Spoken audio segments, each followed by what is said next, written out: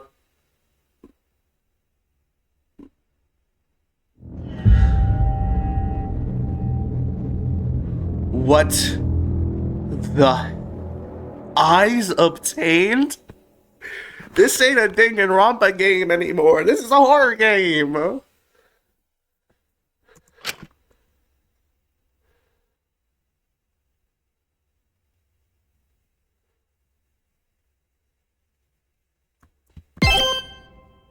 Shinku?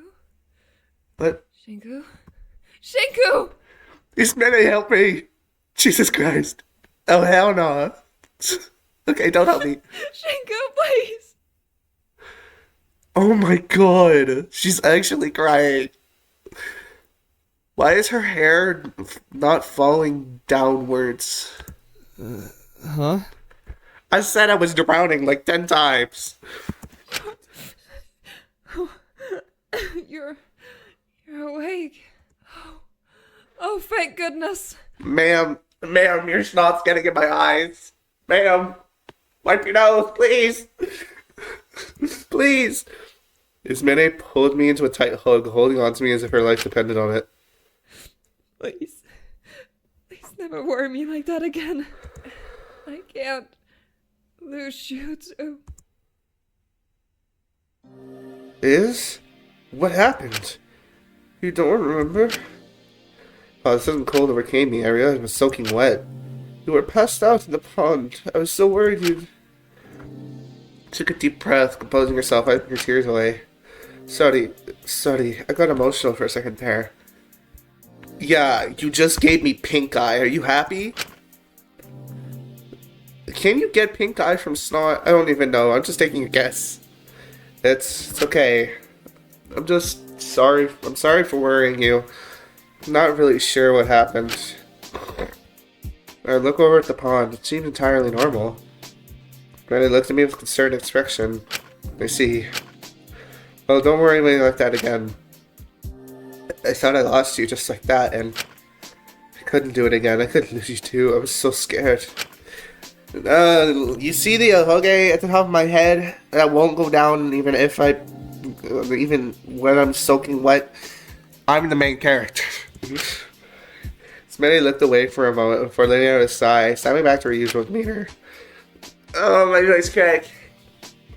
I have a voice crack in my neck. Oh, Christ. For goodness sake, you really have to be more careful. One of these days you'll give me a heart attack. Sorry. But you didn't show up to the motive announcement. I thought... Motive announcement? Great! Hey, guys! Let's all clap it up for the motive announcement. Why aren't you clapping? Then I found you and... Wait, there's a motive announcement? Yes, Mononeko got us in the canteen. We were ready for you. We should get back there before Mononeko does anything drastic. Yeah, but you're soaking wet. That's fine. I can dry off later. I don't want to be late and get out. Yeah, it's polished. Alright, if you insist, but if you could have a cold, don't complain with me. Oh my god, finally a motive. I'm getting so bored. We made our way to the canteen together. I didn't know how exactly I was going to explain my clothes being soaked. But now my current priority was getting to the motive announcement before others were punished for my absence. Well, now. Don't worry, everyone, I found him. Shinky Poo! Shinky, you're alive! Thank goodness! Why are you alive? Katsuki. Katsuki. There you are. We were starting to get worried. I wouldn't do what you did, Maiko. Trust me. Huh? Whoa, what happened? Are you okay? You're dripping wet. I'll explain later. Did I miss anything? Not yet. Don't you worry, kid. Wait! But you sure did keep us waiting. Mononeko, I know for a fact you see all the cams. Did you not see me in the water just floating there? I know for a fact you saw me. Yeah, but when people showed up to watch these group meetings, you've left them all high and dry, waiting forever to see what the new motive will be. Oh, I can practically see the comments almost about us padding out the runtime by stalling. Sorry. Well, you're all here now, so we might as well begin. I braced myself at the last time. Last time I got into nothing like this, it was about the hostages. I wonder what I would do if we had something like that again. You know, things have got a little slow on the stream since recently, so I was thinking we could really spice it up. Make some good content, change the formula, no? See, last time was good, but it was the same damn thing every time. Wake up, discuss, and vote in the canteen. Free time and sleep. Do you guys not know how to spice it up? Live a little? I actually quite enjoy the structure. Well, to hell with it. I've got something that'll disrupt your day whether you like it or not. Thought we could all come together and play a game. Well, this sounds too bad, especially not compared to last time. No, well, there's always gonna be some fucked up evil murder twist or whatever, isn't there? Come on, give me some credit. I just wanted you guys to play a game of truth or dare. Nothing big. Oh no. Oh no.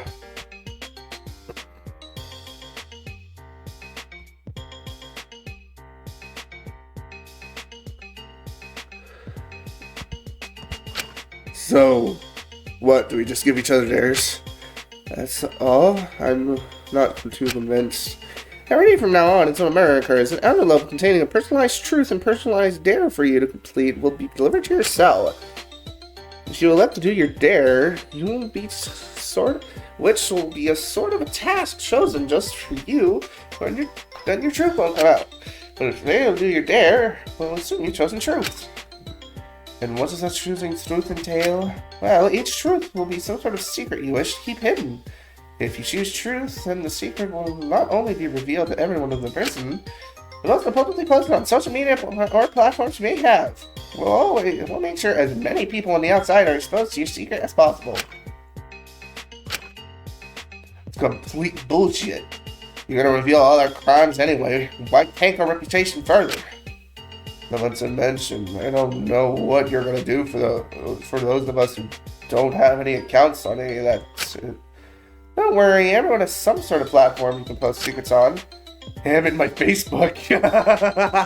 Of course he has Facebook. Oh, and don't forget your WeChat. Real convenient direct lines to communication between and Jai there. Thinking about it. How many fans, friends, family, work associates do you reckon are checking your socials for any updates about your whereabouts right now? Any posts on any of your socials at this stage sure to cause a stir. Just crazy. What do you even have on us aside from our crimes? Oh, a lot. Trust us. You'll just have to wait and see what our truths are. This is horrible. Yeah, but it could be a lot worse, you know? Like, if one of the dares makes us do something embarrassing or stupid to someone else, I'm sure we can just understand it's for a dare and not hold it against the other person. Are you sure about that? Right. A lot of this seems to have set up the stir of her personal conflict with secrets being revealed and making us do theirs. With communication, we can easily get through this. I'm certain of it. Oh, I also mentioned, if you tell anyone what any of your dares are, you will be severely punished. Great, of course. They also told us we couldn't tie the votes or avoid voting with the hostages. That turned out to be a lie, so this time we're not bluffing. Trust us. You're well past the point of no return. And the only way to stop the game is another murder? Yeah? That's unrealistic. You're bound to run out of dirt on us eventually. Surely. Oh, you'd be surprised. Even so, we'll start with the lighter stuff first. Little embarrassing middle school stories, stupid things you've done. Then we'll ramp it up and escalate the severity of your truth and dares each new day. Like frogs sitting in slowly boiling water. At least the first few days won't be too bad. Either way, the game won't officially kick off until tomorrow morning when I deliver the first envelopes. I'll enjoy your peace while it lasts. I'll give some bits and bobs to prepare, so there's no more questions. We'll be heading off. I have something I'd like to ask. Really? Don't you want to get this over with so you can dry off? You look like a sad wet cat right now. More so than usual. We know Amelia exists now. She made her presence more than clear, and why isn't she the one giving us this announcement? Because she's meant to keep interactions with you to a minimum, got it? Just because your office is in lockdown doesn't mean you can just wander into it whenever willy-nilly for a friendly chat. The motives are my job. I'm going to let myself be replaced, and I'm not going to let myself be replaced. I'm too iconic. Right. It just seems strange to me they'd waste resources operating Mononeko when they could just have Amelia do these announcements without the extra power expenditure. But I doubted I would get any satisfying answers, even if I pressed further. Well, if that's all you'd had to ask, I'll be off. Good luck with the game. I can't wait to see what you all pick. Cat scampered to the vents once more, leaving us with the knowledge of the impending motive. We all stood in silence for a moment. It was clear we were all trying to think of some sort of game plan here, but no one was stepping up to voice their thoughts. Until the usual suspect took the prerogative. I suggest we do more morning debriefs. Again? Like, how are we all during the hostage vote? Precisely. But we'll only start doing them after truths come out. We may not be able to discuss dares, but I believe the cat expects us to discuss truths when they get revealed. I'm assuming there will be multiple of us who will elect to not do our dares if they reach a certain level of severity. It's inevitable. Certain truths will come out, and I do not wish for that to divide us. How the hell are morning debriefs going to help us here, huh? As far as I'm concerned, it just gets us all rallied in the same place for everyone else to dogpile them for whatever secret comes out. Well, we'll be reasonable and try not to let that happen. I want the debrief to act as a place where we can discuss anything unsavory that might come out about ourselves as a group, and clear up misconceptions before they cause conflict. Sounds reasonable in theory, but I'm not entirely sure how effective it'd be in practice. I'm not against it, but I think if we assume everyone here would be equally as open and rational to discussion, and we're able to be reasonable with individuals' circumstances, and some secrets might just be that bad, they will stop it regardless. Yeah, not to mention, some of us don't exactly, want to get all talky about that stuff. It's better to have something in place than to let conflict build. I think it's a great idea. It's also a good way to do a roundup in the morning. Make sure everyone's still A-okay. Yeah, at least it helps with that, which means people aren't just cooped up in their cells all day. Can we make them a little later, though? I'm really struggling to get up early these days. Well, there's no way we're having food at the meetings this time, considering, still don't know who's Sewer Slide Pack 7 is, and I'm not willing to risk it. So there's no reason we have to have it at breakfast time. How about Liam? Okay, that says 11 a.m., not Liam. What about 11 a.m. then? Not late enough? I guess works for me. Alright, 11 a.m. meetings here started Thursday, where the first set of secrets get revealed. Is that settled? Everyone seemed to agree to that. I wasn't sure how much the meetings were going to help, but at least it was good to have something in place. Now that's sorted. Is everything okay, Shinku? Where were you? I found him in the pond in the courtyard. I thought he drowned. What, were you attacked? No, nothing like that. And what was it? It was strange. I wasn't quite sure how to explain it. I didn't want to call it suspicious, but I didn't want to worry anyone by disclosing the truth. I'm still entirely sure what it was about. I'm not entirely sure. His dumbass probably just fell in the pond and didn't know how to swim. Hey, come on. There's no need to be ashamed, Shinkyu. I never learned how to swim either. I think I just fainted while I was walking on the bridge and fell into the water. It's good as Mane helped me when she did. Right. If you're having fainting spells, Kizuki, we could also always try to give you some iron tablets. No, don't worry. It's quite alright. I'll be okay. Okay, just be safe, alright? I don't want anything bad happening to you. Maybe take it easy for the rest of today? Yeah, I think I'm just going to dry off and lay down for a bit. I don't want to get sick or anything. Take it easy, kid. And if you fall ill, I got some old Wang family recipes that might be able to help you. I don't want anything about your Wang, dude. If you know, they let me out of my cell to make them. Right. We need to get you back in there. Come on, Wang. Once again, kid, you can... I'm not calling you uncle. I followed after Kiko and Fu as they left, turning to my own cell to put on fresh clothes. I hope one of Zeke's dares is one to make the man... What? I spent a while resting, bracing myself for how busy tomorrow would be. For a while, I've been restless and wanting something to do. Maybe I should have a look around and see if anyone is hot.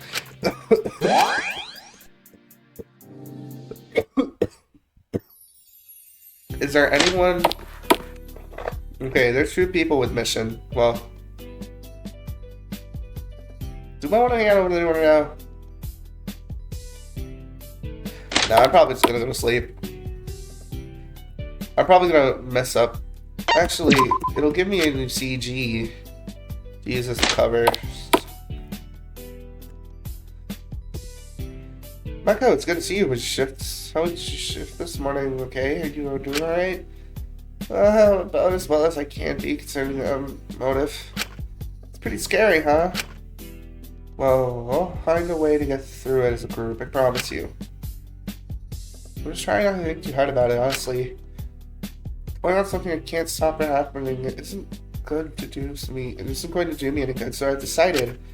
Laura said I needed to engage in more group activities if I wanted to feel better. But I don't really get invited to a whole lot of them, so I've decided on I'm going to host one myself. Oh? Probably not entirely appropriate, but all this talk about truth or dare has got me thinking about sleepovers, you know? I get the impression everything is going to spiral and pretty serious even sooner or later. So I want to give everyone one last chance to just have fun and relax before that. That's why I want to host a sleepover for the girls. I think it would be fun. No boys allowed. So I was kind of hoping you could come. You're sort of one of the girls. Plus, you're kind of the only person I'm really close to right now, and I wanted you around in case no one else wants to talk to me. I'm sure the others won't mind. Have they already all agreed to come? Laura said she'd talk to them all about it. She thinks it would be good for all of us. That's really nice of her, actually. There's only one teeny tiny problem. I kind of really super duper ultra messed up things up. Whatever it is, we can figure it out, alright? I'm sure you're making it a bigger deal than it is. MG, really? I really don't want to be a bother. You're already doing so much for me. I'm worried you might get sick of me soon, Shinku. Hey, see it as me doing something to prove it I'm one of the girls. It might make the others okay with me being invited. Oh, when you put it like that. The issue is, I had myself again and told everyone I hosted my cell well, since, being stripped means it has a lot of free space for sleeping bags and stuff. But I kind of sort of maybe haven't ever, cleaned my cell ever. Please don't judge me. I know it's gross. I just got so swept up into things, and then it all started piling up, and there was just more and more garbage. And they left it all even after they stripped my cell. After that point, I didn't have any reason to clean it up since I thought. Just before I knew it, it had been this whole big thing I dreaded with her, and I felt so bad about it, because if I could have just gotten the motivation to do it earlier, it wouldn't have gotten nearly as bad. Every time I think about it, I just think about how much of a failure I am. I'm sorry. Please don't tell anyone. It's really embarrassing. Hey, it's okay. I'll sort it out for you, alright? Really? You honestly don't have to. It's a massive job. I wouldn't want to put that burden on you. It'll be good for you in the long run to have a cleaner cell, not just for the sleepover, so I'm happy to do it. If you're sure, just please try not to judge me for how messy it is. It's really bad, I know. It'll be alright. I'll let you know when I'm done, alright? Okay, please do, because if it stays messy, I think I might cancel the sleepover for everyone's sake. I'm sort of dreading what Uncle Sam would look like, but I didn't want to let that show. I didn't want to make her feel ashamed. I should probably try to at least make some effort to clean it up if I ever want that sleepover to happen. Where's your cell? Is it right here? That's the Suga's. It's locked.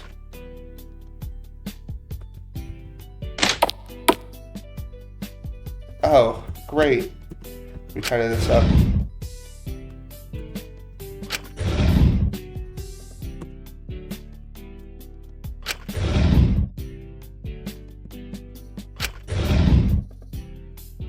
There, that's not even more rubbish. I should report back to Micah.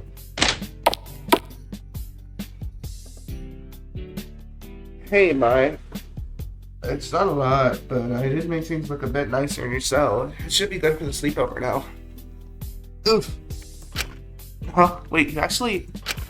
Oh my gosh. Thank you so much, Shinku. You have no idea how much this means to me. Hey, it's not really a big deal. Sure, it was way more effort than I initially thought it was going to be. But I didn't want to make her feel bad for that. I just hope this will make things better for her in the future. I really don't know how I can repay for this. Just have fun at the sleepover. That's all I can ask of you. Water. I'm not saying that first thing. You're way too nice to me, Shinku. If you keep being this kind to me, I'm getting used to it. Oh, you really are the best. I wouldn't go that far.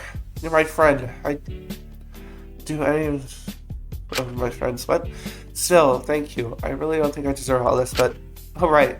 I still gotta get everything ready for tonight. Alright. Okay, let me grab the sleeping bags. See you there tonight, okay? Really? Of course. You're officially one of the girls now. Hee. I don't know if the others are gonna see it like that. Really, I want you to, it's like you're pretending to be gay to get into the all-girls sleepover. And then they're just gonna pull out one of Fu's wings. Yeah, okay, I'll come. Thank you so much, Shinku. I'm just so excited. I'm gonna burst. This is gonna be awesome sauce. I couldn't help but smile at her excitement. It had been a long time since I've seen Micah this happy, even if cleaning her was a tricky experience. Seeing hope in her eyes for the first time in weeks made it all worth it. Everyone came together to make Michael so comfortable enough to sleep over, bringing sheets, pillows, beanbags, and all the sorts. Really nice to see everyone pitching in to make this nice despite their own reservations. So part of it was Dr. Alenius' intervention when it came to Maiko since her attempt, especially with policy around not discussing her crime. There was far less opposition to me joining the girls' sleepover than I would have anticipated. Admittedly, I had always been more curious about all that went on in them. Akari consistently seemed to beg my mother to have them, so I was always assuming it was just juicy gossip to spread or something. I had my answer sooner than I expected, and when I somehow agreed to what was soon to ensure that night. No, grab a picture. So no, I didn't grab a picture in time. Oh my god.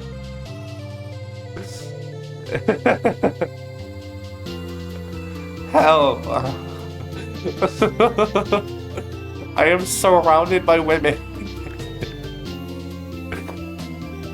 Freaking Lyra's behind me. Is Mene's, I don't know, clipping my fingernails?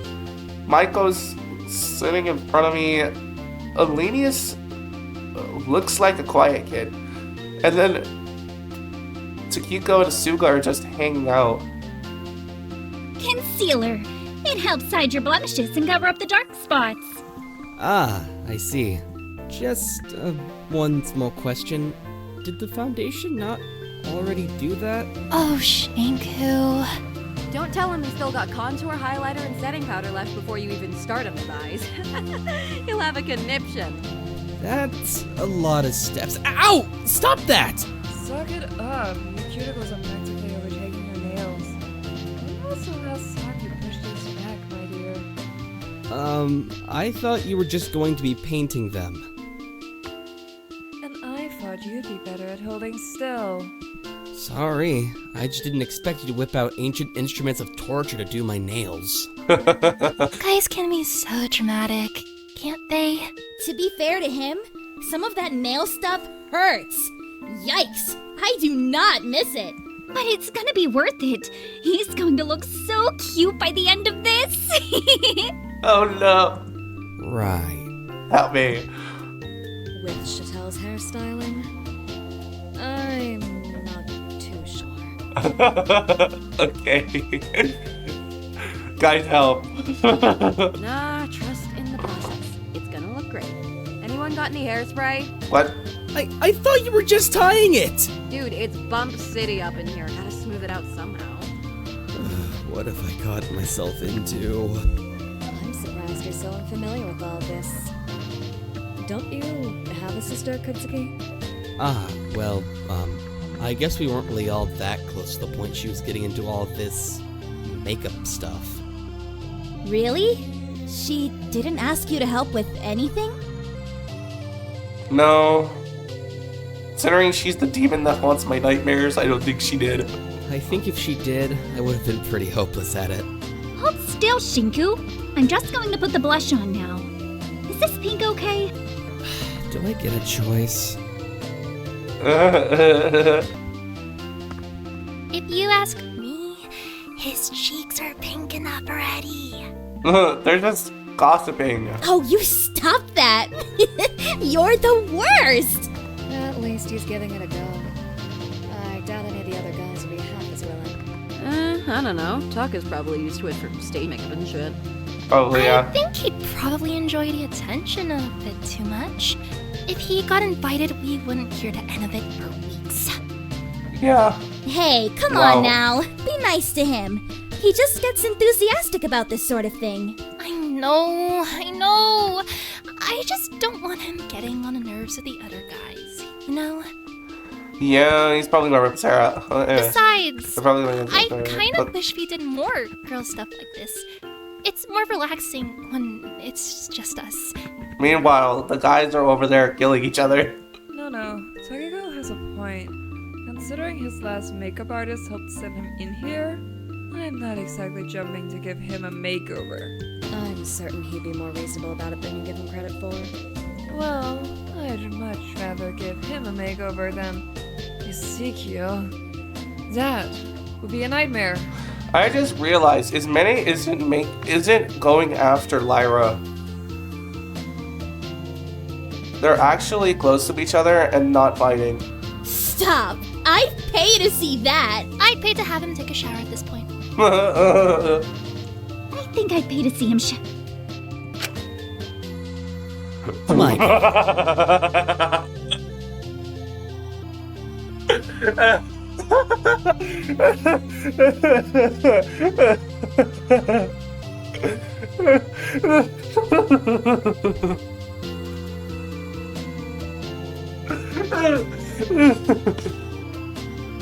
Elenius is so tired of this, man. Look at Elenius, bruh.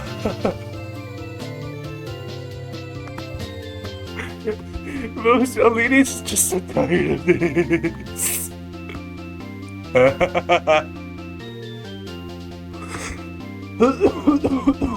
Oh my god.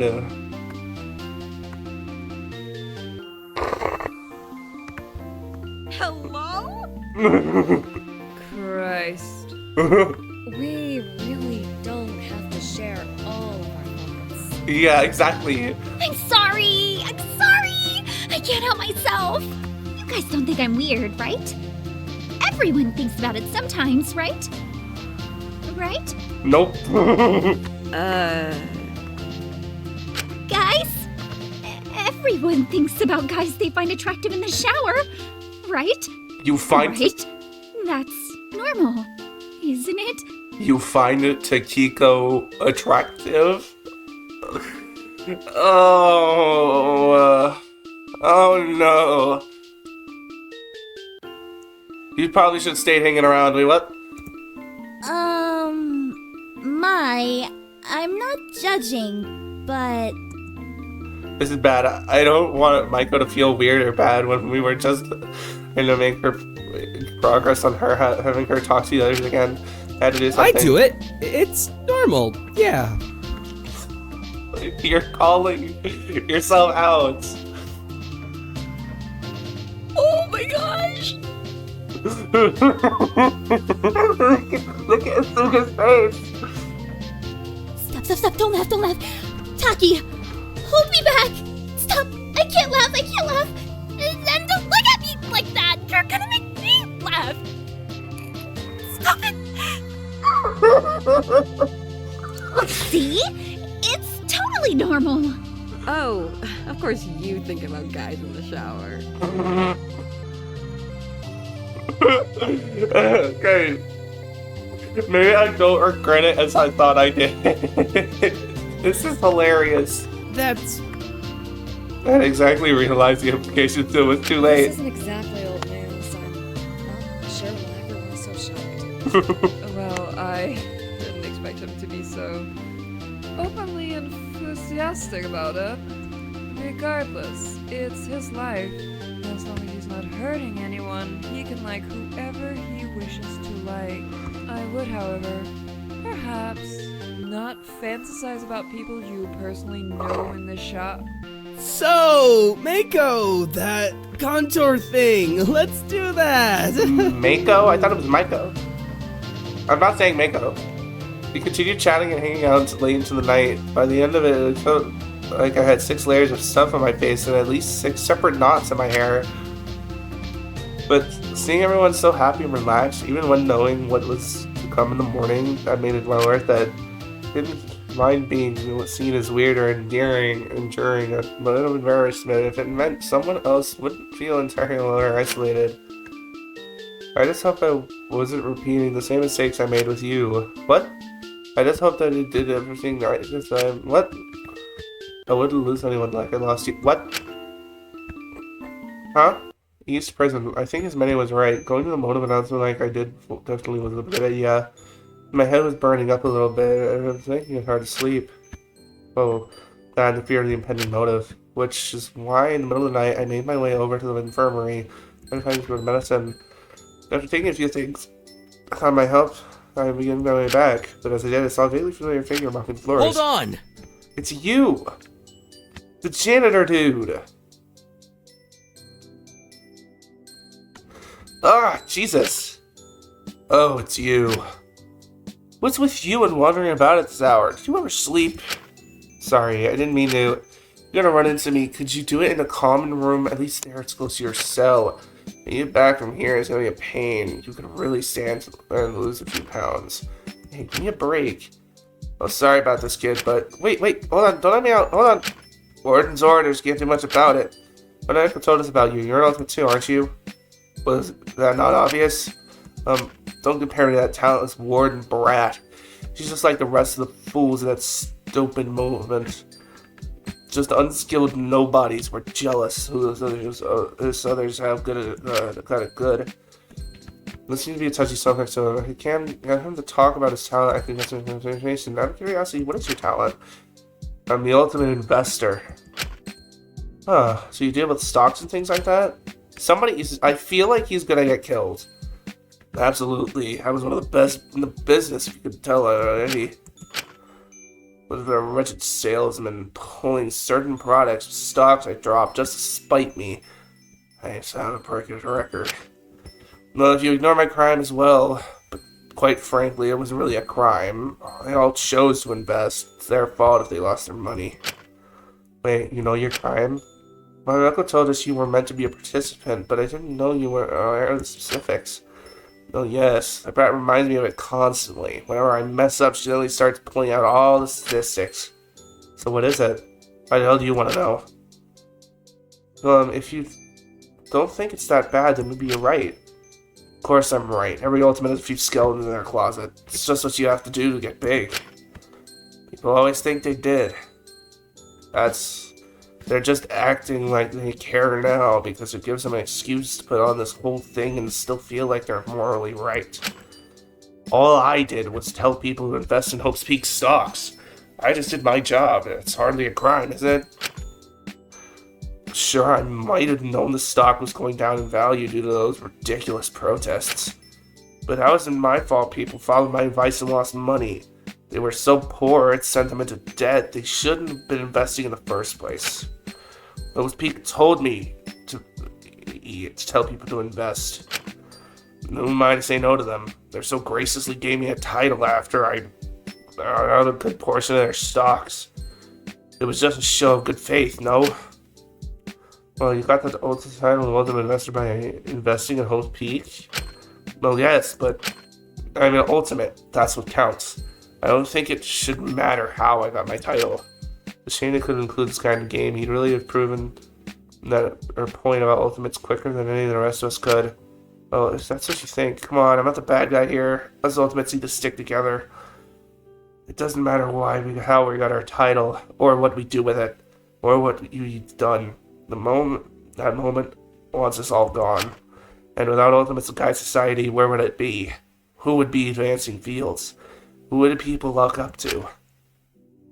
What reason would people have to try to succeed if there's no goal to reach for? Like it or not, ultimates drive society. The world became disillusioned with politics, disillusioned with democracy. Everyone started to feel they had no impact. But we're what drives the public, Shinku. We're the middlemen. We're more untouchable than your average politician. We're people just like them, who just so happen to make it great. As long as the public thinks they can be an ultimate, people will keep moving in society. People will keep trying to reach it. People will think if I just work hard enough, then I'll be recognized and I can make proper change. What do you think would happen if there were no ultimates? If there was no hope in ever reaching the top? Everyone thought they'd be stuck with no chance of climbing a class ladder. Isn't that just real life? No one would try. What would be the point in living if you thought you'd be stuck working the same boring, low-paying, uninspired, minimum-wage job your whole life? To make art, memories, connections, things you care about and love. Don't make me laugh. Daddy doesn't care about that unless you market it, sell it, make something of it. Until then, just wasting time. It's pointless. Landlords, governments, and rent paying don't care how many meaningful memories you have. They care about what you give to society. No one must provide a point of pursuing those things.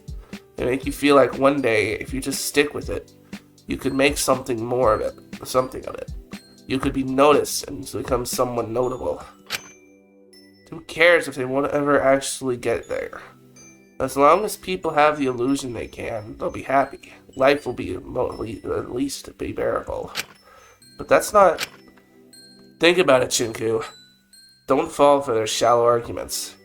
We, special people, are what keep society together. I'm special.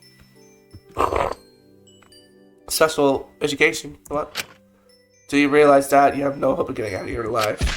Before I could argue back, I felt the mopping under my feet and knocked me down on the floor.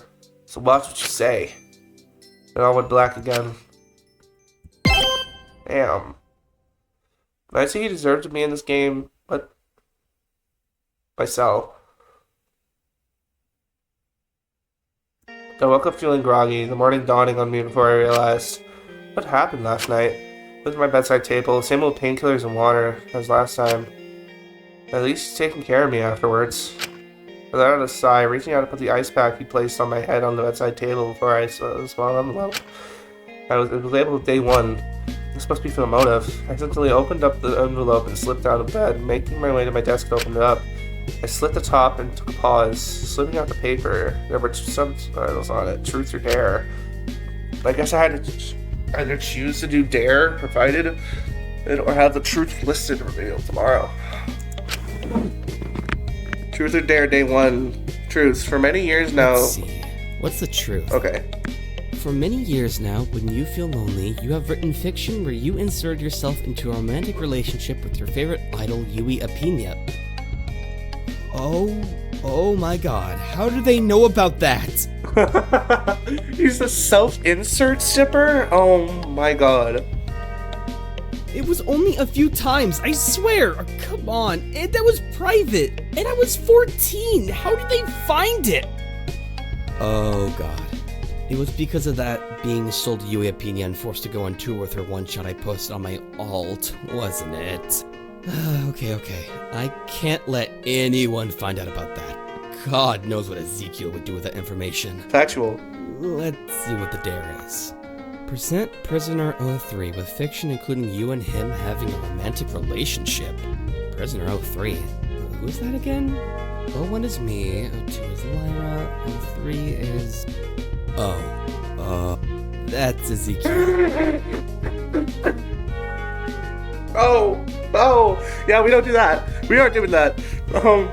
Right, so my options here are to risk Ezekiel murdering me by giving him something like that, or social sewer slide from everyone finding out about what I used to write about Yui. Great, this is just great. Putting aside, what sort of stupid motive was this? Sure, it was embarrassing, but no one would seriously kill over this. This has to be a joke. Compared to the hostages, this felt like nothing. It could only help, but I couldn't only help but wonder if we were being lulled into a false sense of security. Well, the echoes did say it would get worse as the days progressed, so I couldn't worry about that. Right now, I needed to worry about my current situation. And with assessing if it was better to suck it up and take the scrutiny of my truth being outdated would bring, or embarrass myself by presenting something like that to Ezekiel and risking straining our relationship further, the realization dawned on me. Wait, Ezekiel's kind of stupid. And if I just make it subtext, then he won't notice anything wrong with it. I can just write it as an autobiography of the events here to sell when they get out. So that's taking a risk. I don't know how far I could go before he'd start reading it. I mean, even if he did, he'd probably realize it was a dare, but he don't have anything against me at this point. But if I was able to get someone who knew Ezekiel quite well to help me write it, maybe I could escape today without my secret out it, and with having repaired things with Ezekiel a little. There was only one person I knew who could help me. A little convincing and promised that I'd help her with her dare in return. Eventually, Oh, I hell suppose it's no. only natural you'd want my expert opinion. Oh, hell no. Hey, shawty.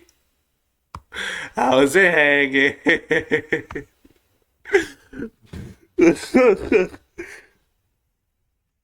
I suppose it's only natural. Okay. Lyra had eventually agreed to help me write it in a way that wouldn't set Zeke off and had made herself very comfortable in my room. Dude, she is sitting like she's about to ask me to paint her as one of my French girls.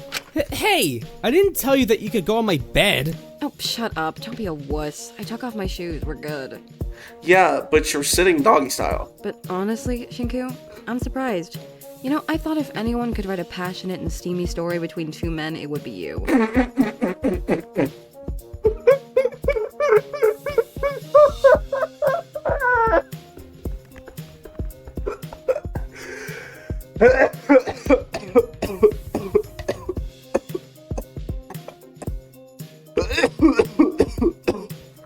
Oh, this game is frying me.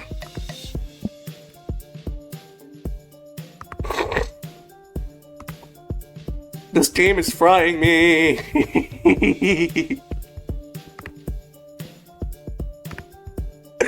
Oh my god, I'm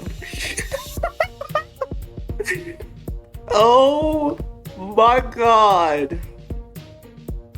Jesus Christ. I don't want it to be passionate or steamy. Oh, you're looking for more of a cute kissy hold hand fluff slop sort of deal then? Damn.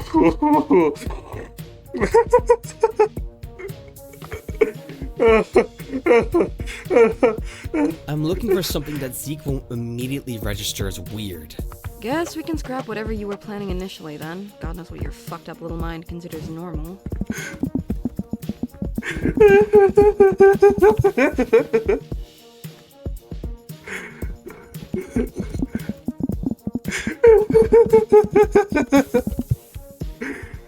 Oh my god. Oh my god, you're impossible. I have been so attached to Zeke this past month that I barely gotten to spend any time with her. I'd forgotten that she was like what she was like. Can we just get this over with, please? Okay, don't get your panties in a twist. I'm here to help.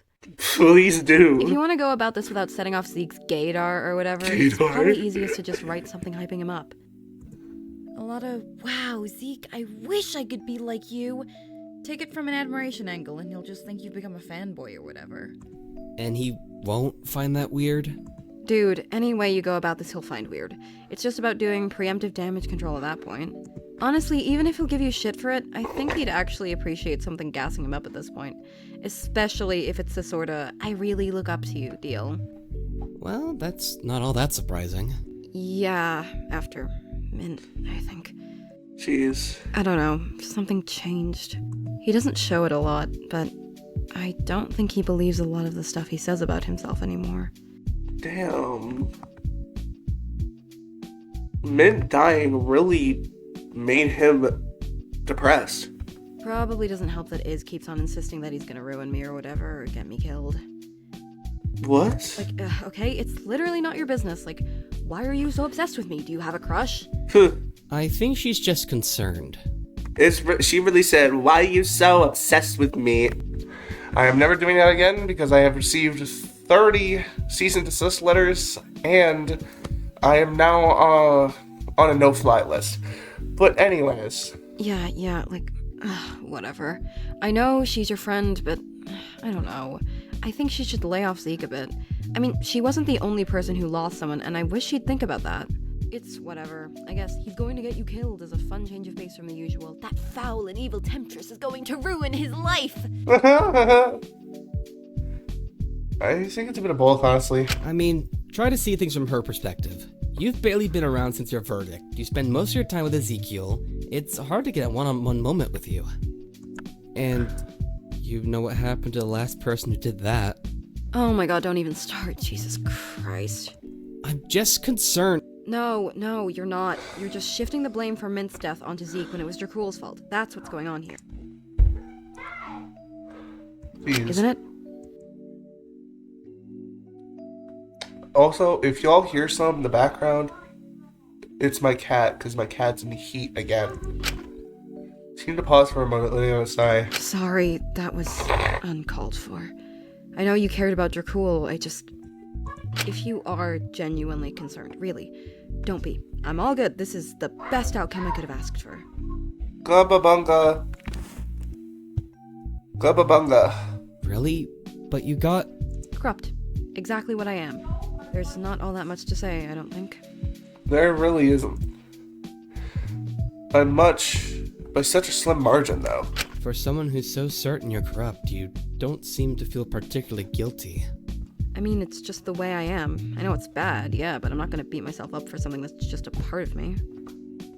For, as long as I can remember, I've always been shitty, you know?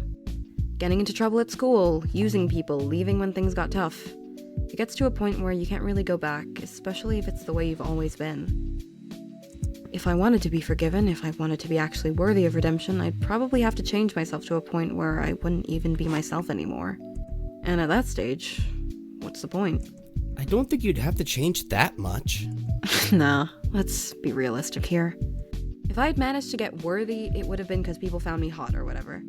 That's why it was so close, wasn't it? No, it's because you're cool. I enjoy your character. You're fun. And I guess I can't really fault them for that. I've gotten way too comfortable with using my looks to get me out of tricky shit.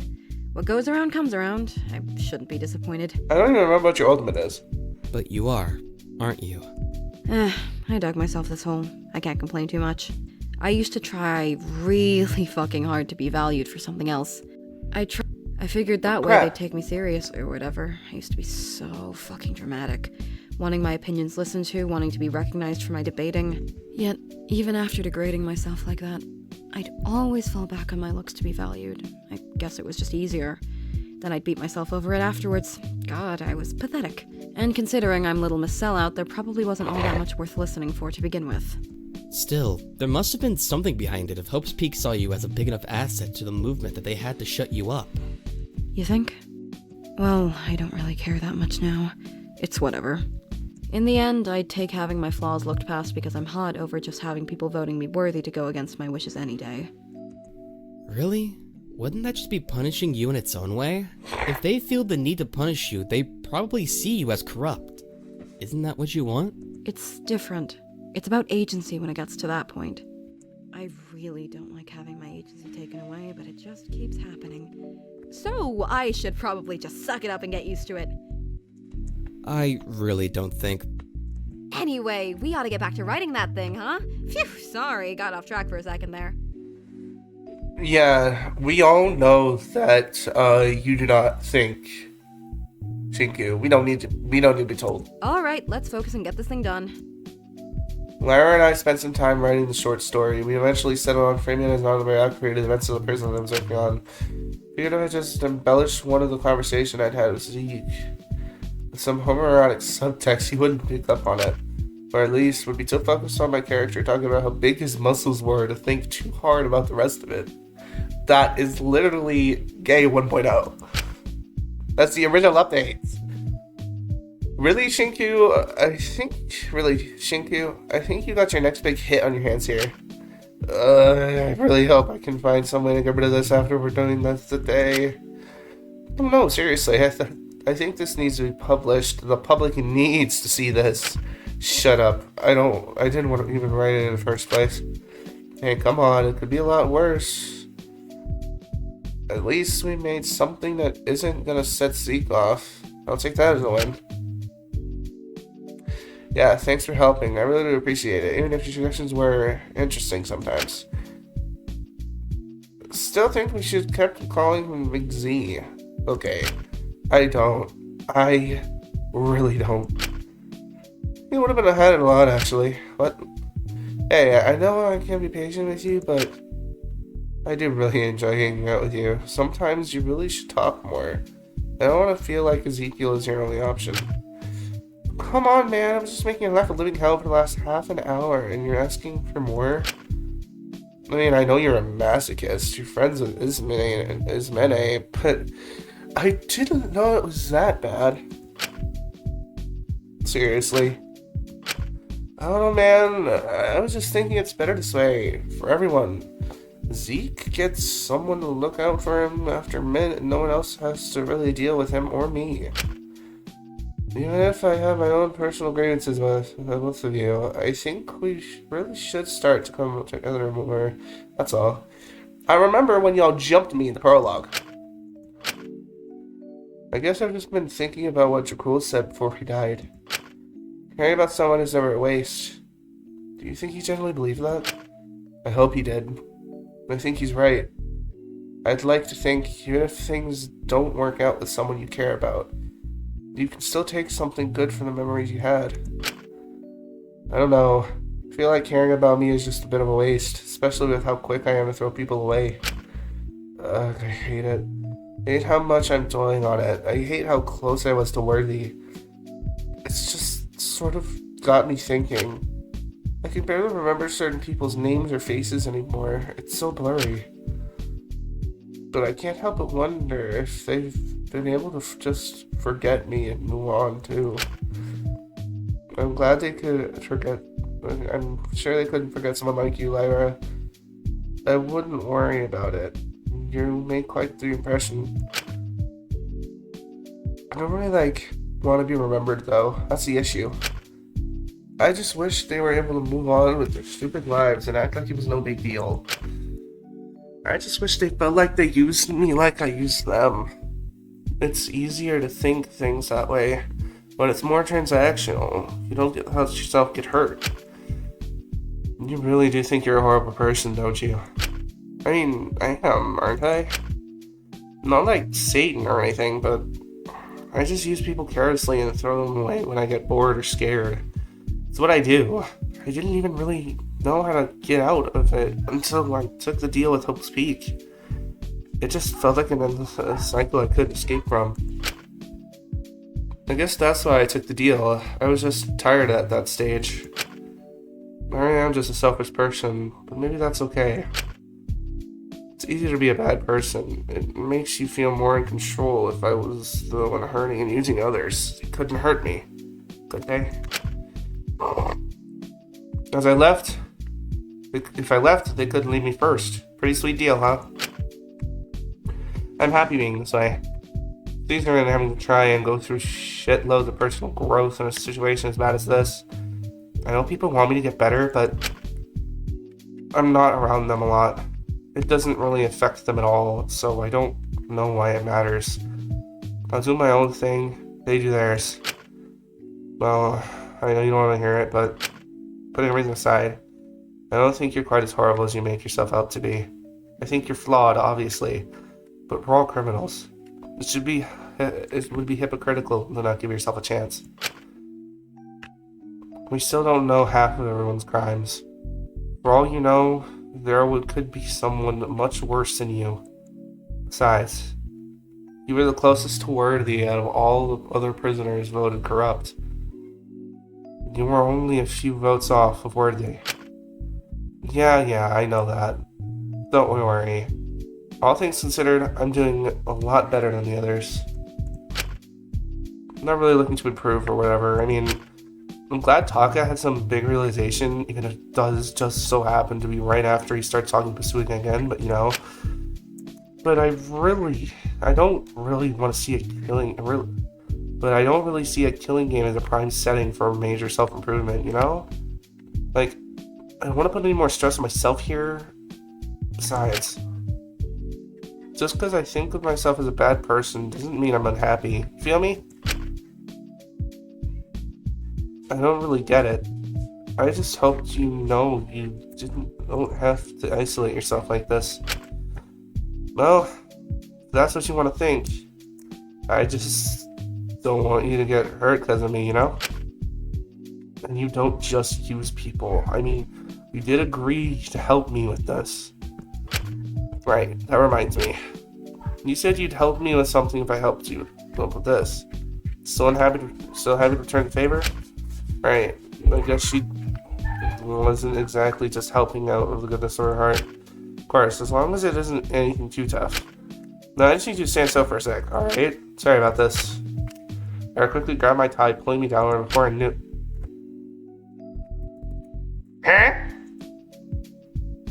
Huh? Huh? Huh? Wait. Wait. Wait.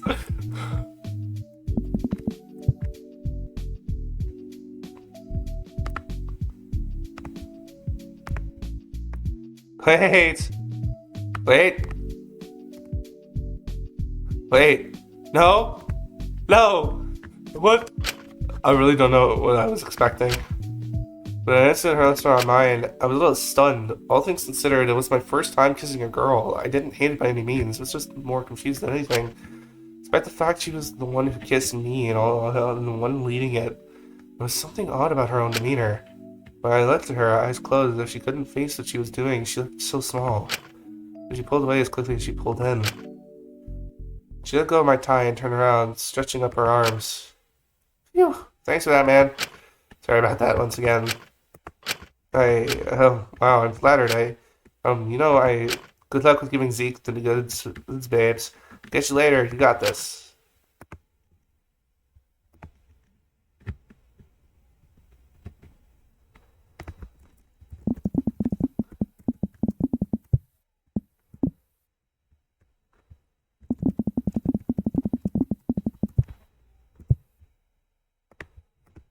Alright, okay, bye! She winked at me before quickly walking out of my cell, leaving me in stunned silence. Fan service! Yeah! Sorry, I'm typing.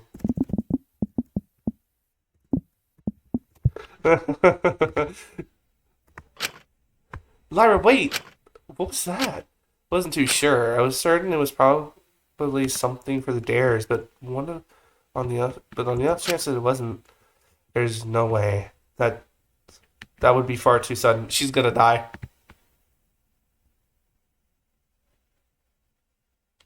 She's gonna die.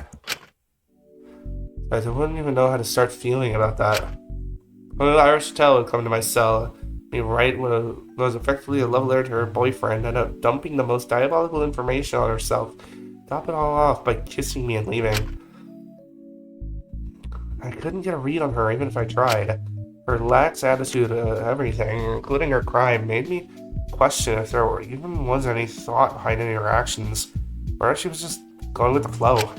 Maybe it wasn't worth thinking about it at all, but still, no matter how I looked at it, after seeing how small she looked, there was a part of me who just wanted to keep her close and put down these walls. There was a small part of me who wanted to see her do better, to think about her being a better person. A truly bad person wouldn't have seemed that fragile in that moment. I should stop thinking about it. There's probably not that much to it. I was just overthinking. I should just get things over with and deliver this to Ezekiel. Decide and pick up the manuscript I'd written. I should try to find Ezekiel. Save. 3 hours, guys. I don't even know if I'm anywhere near done with the chapter. What if Ezekiel's just dead somewhere?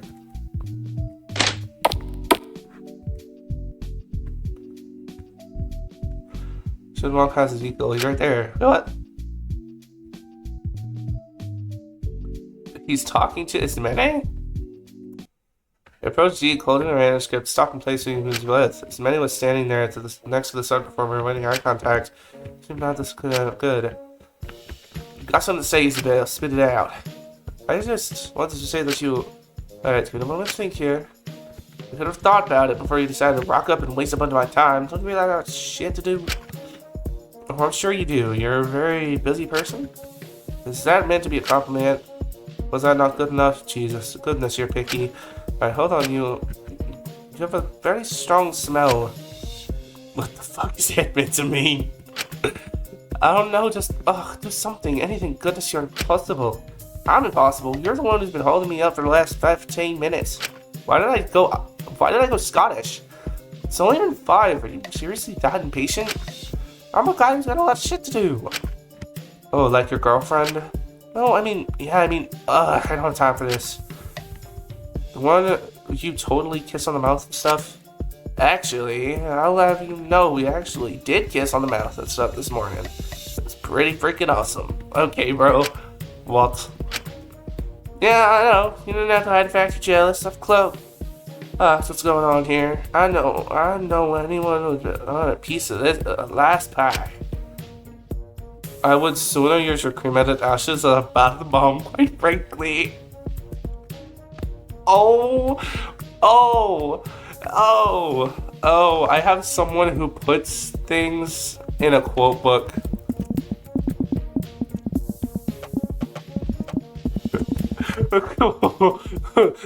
That has to go in the quote book. Jesus Christ. Well, you really blame me for thinking you're jealous of her?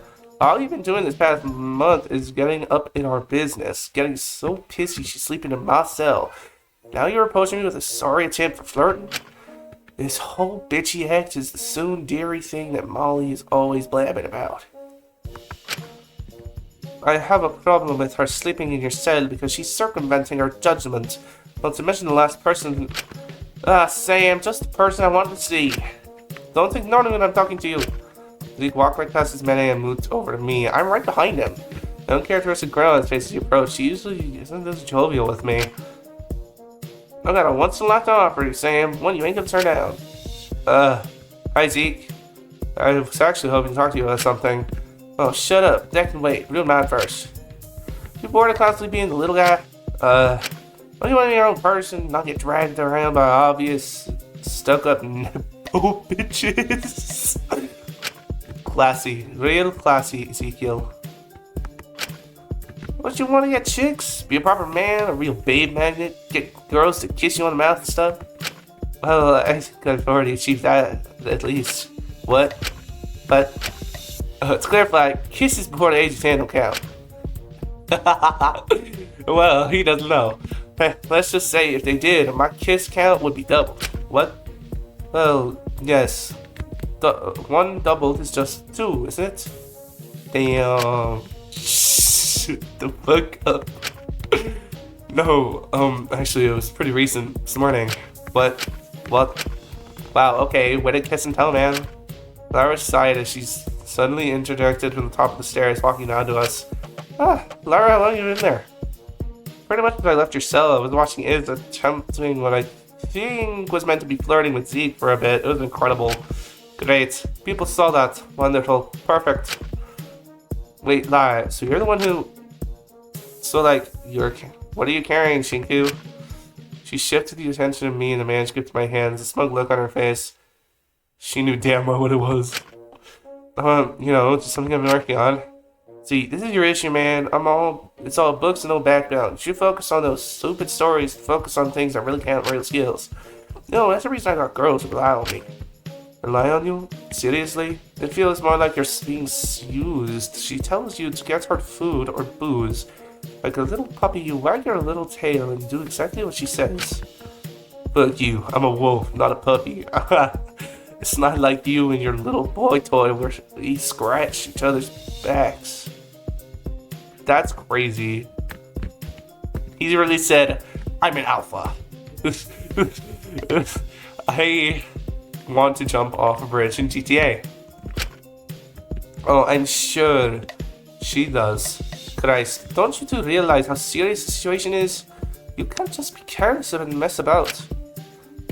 You sound a little jealous there, Iz. Why does everyone insist I'm jealous? I don't care. I don't care what you two do in Ezekiel's cell.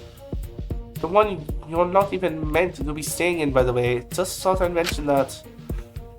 I just don't want anyone else getting killed. Is that so unreal? I just don't see why you think this is going to lead to either of us getting hurt.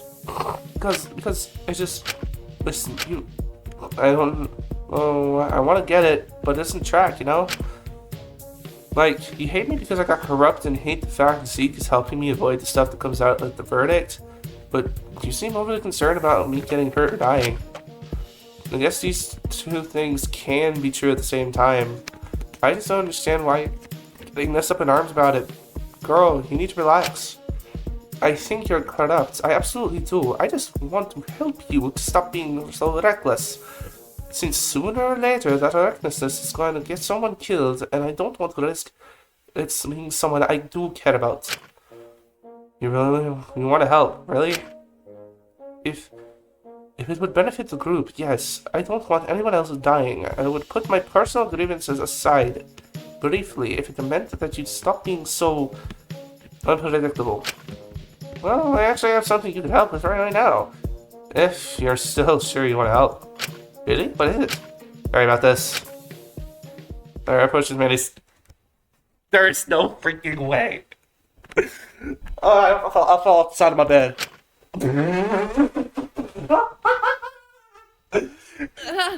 Does she? Is her dare to kiss everybody? Think about it. She kissed me. She kissed Ezekiel, and she kissed Ismene. She has to kiss everyone. That's her freaking.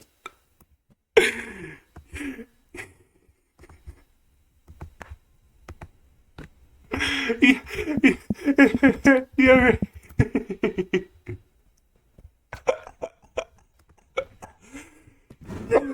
The fan service in this episode was crazy. What? I forgot Ezekiel was here. Bro, Ezekiel is sitting over there rethinking his entire life decision. He's over there like, is my girlfriend not straight? Am I alone? Should I be gay? Yeah, she should. Drink water. Oh my. Shinku. Shinku. My brother in Christ.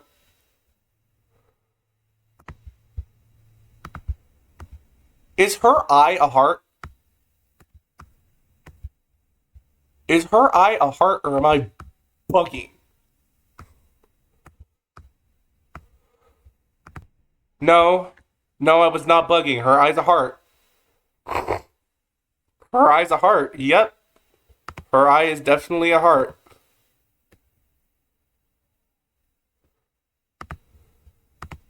Yep, her eye is a heart. Yep. Alright, well. Lesbians! Woo! Ismene's eyes grew wide and her face grew flushed as Lyra held her cheek. She seemed stunned, but made no attempt to pull away, her eyes transfixed on the girl in front of her. This sort of solidified to me that this was a dare thing. Which made earlier make a lot more sense, but still. I wasn't sure if Ismene would understand it to be that way. The kiss lasted a little longer than Lyra's kiss with me, but Lyra pretty quickly pulled away, leaving a breathless, shocked, and very red Ismene. Well, that's me sorted.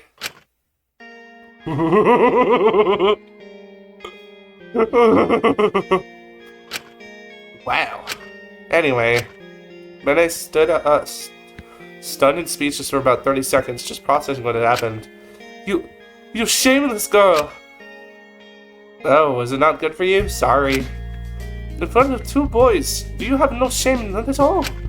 Why? I'll slap you across the floor for that. Yeah, you should.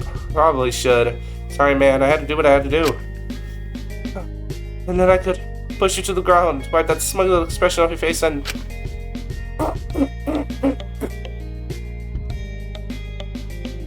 Oh my god! Oh my god! Ismene!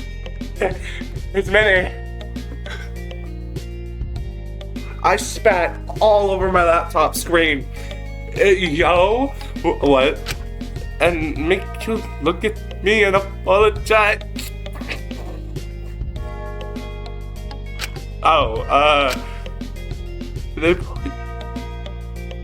And then pull you up by the collar and run my hand along where I slapped you like, here, I need to realize it. Okay, you made it weird. This is a whole different thing. I'm just gonna go. Wait, I didn't.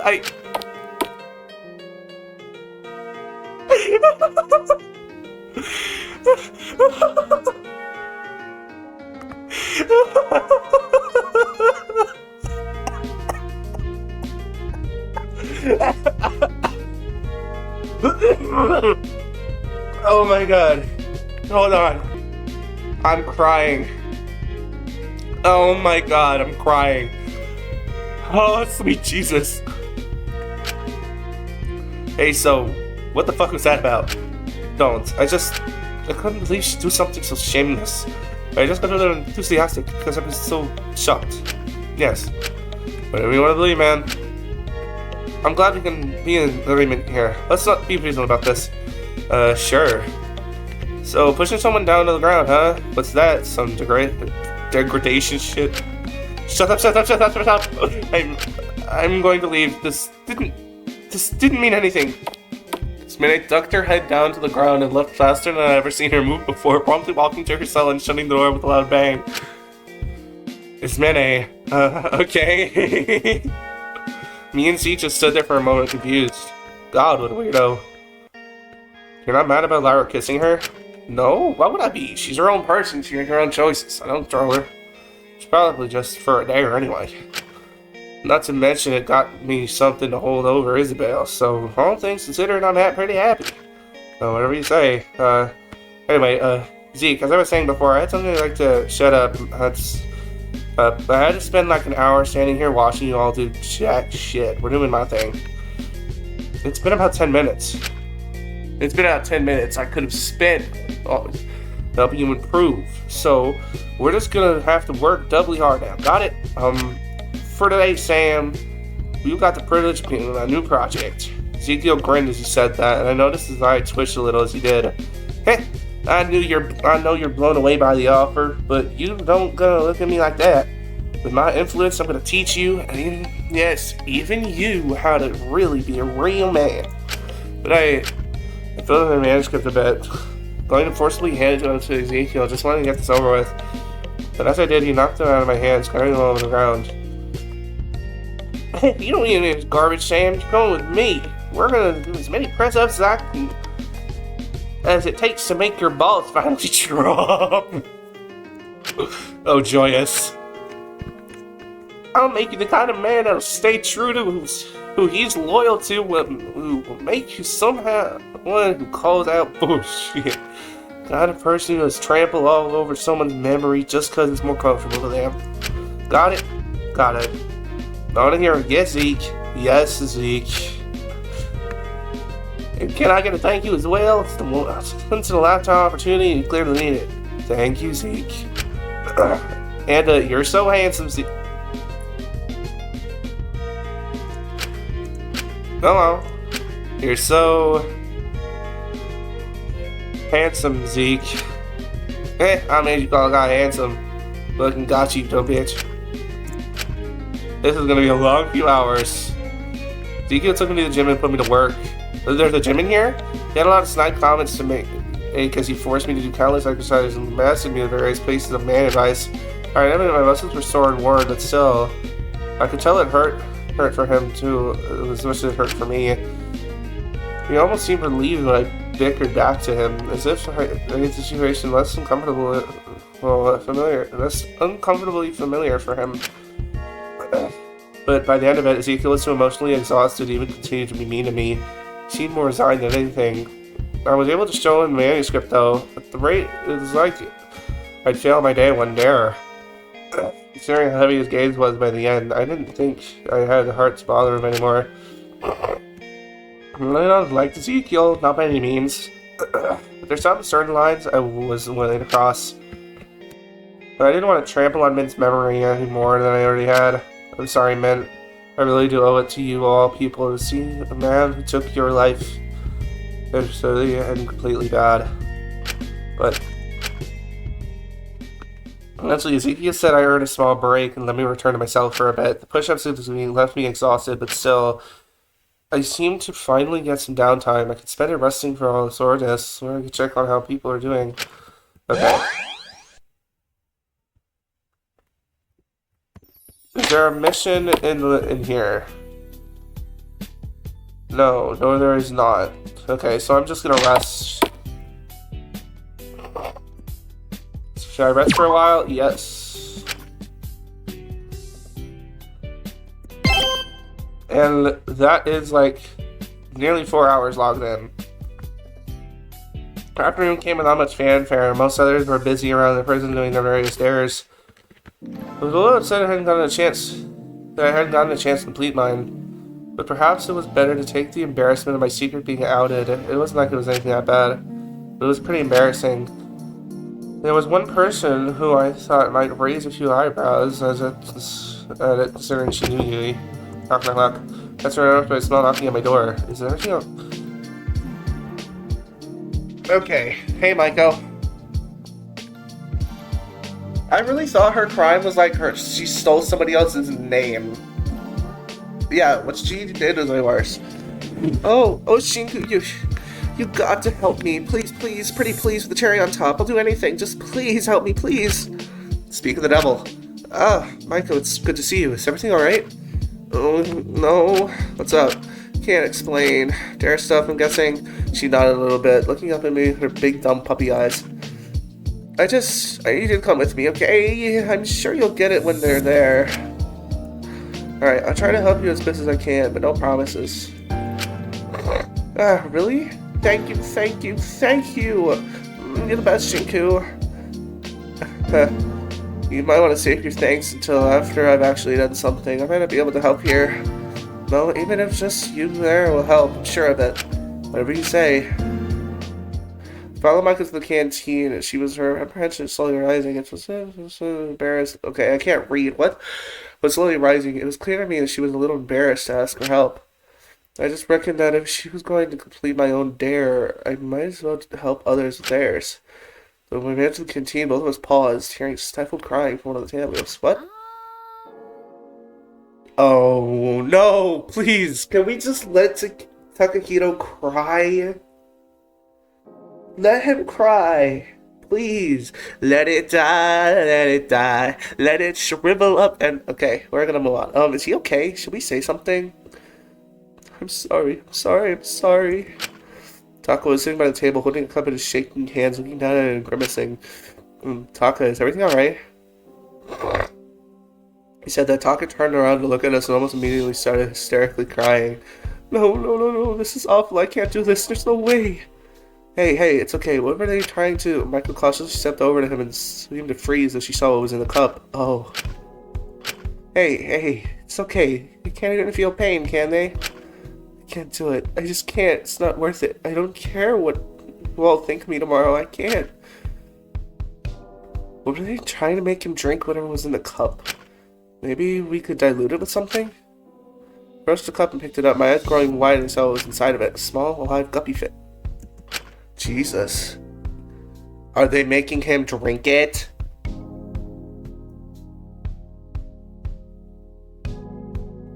They're trying to make him gulp it down.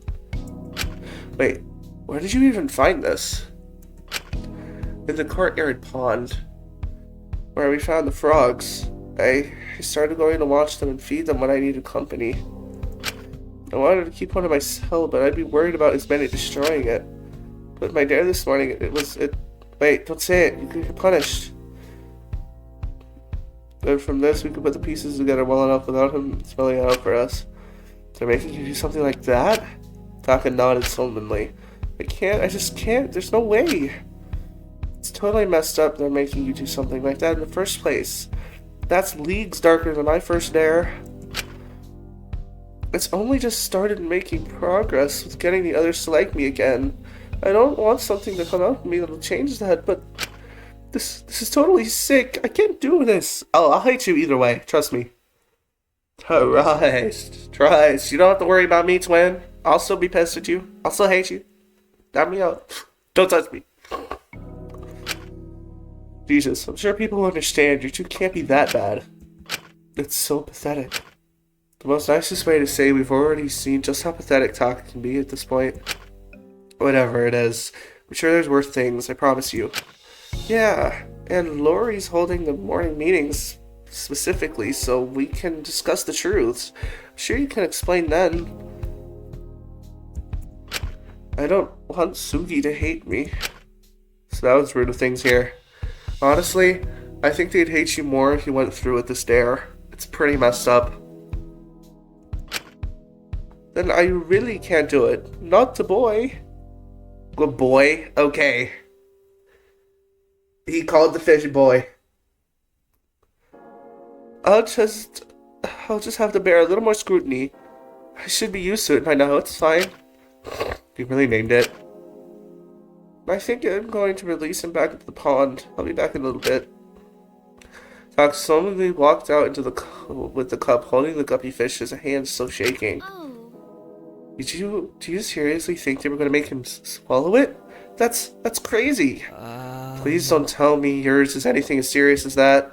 No, it's nowhere near that level. I don't know why on earth Taka got something like that. It's like the wardens are trying to make things worse for him. Well, maybe. It's probably wrong, but I wonder if they're going to intentionally provoke him more than the others. What do you mean? Well, think about it. The episodes of anime that got the most views and traction are the ones where characters really go through it, you know? People love watching misery. It makes them feel better about their own lives in comparison. I think for a while after his corrupt verdict, Taka was like that. He just kept getting kicked down. Probably made good content. And now, he's starting to make friends again, starting to better himself, even making some first steps with Suga again. But that's not what brings in the views, is it?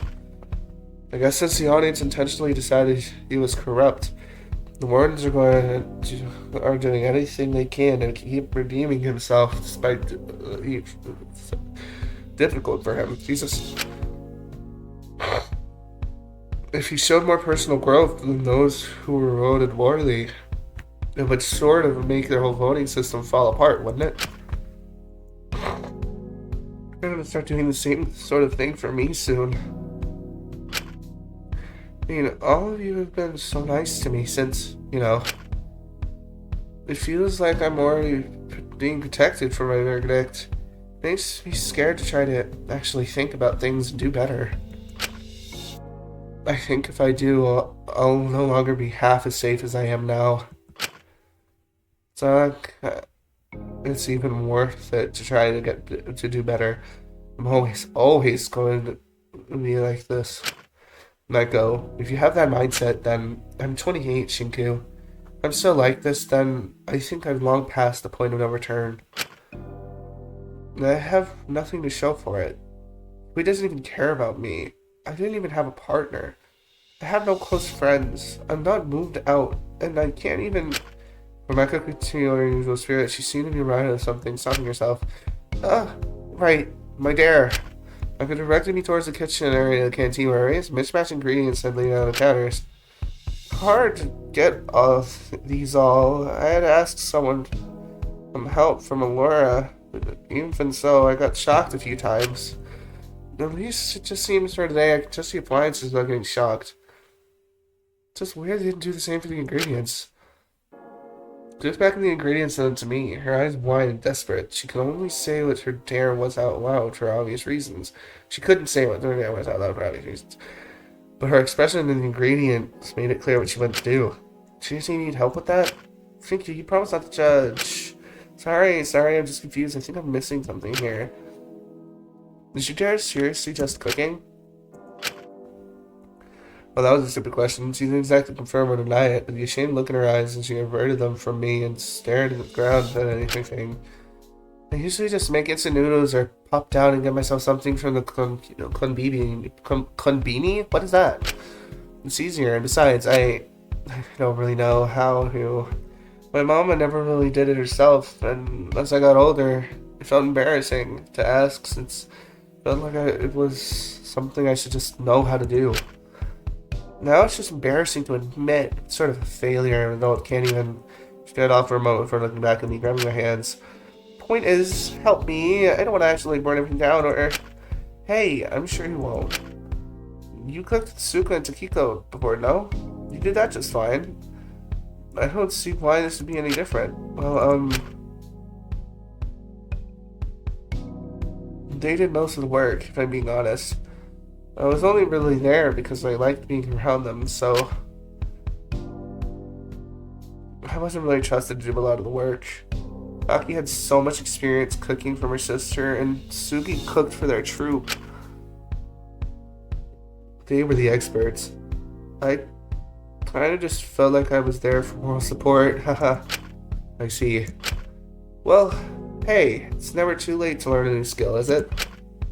I'm being honest, I'm really not the greatest cook myself.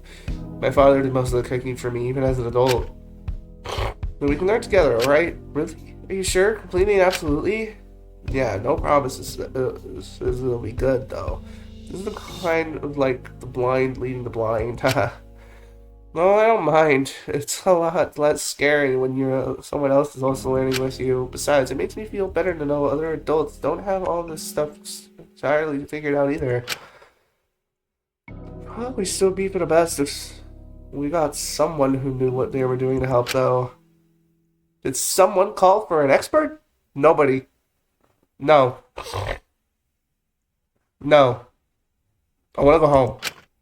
The boys echoed to the canteen as Taka slammed open both of the double doors, returning from the courtyard, having overheard at least the tail end of our conversation.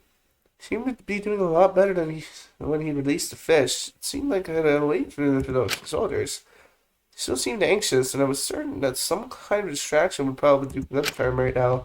Wait, Taka, do you know how to... Why, of course! I've hosted plenty of cooking shows. I'm practically a shorter Gordon Ramsay with better hair. Gordon Ramsay probably has a better attitude than you.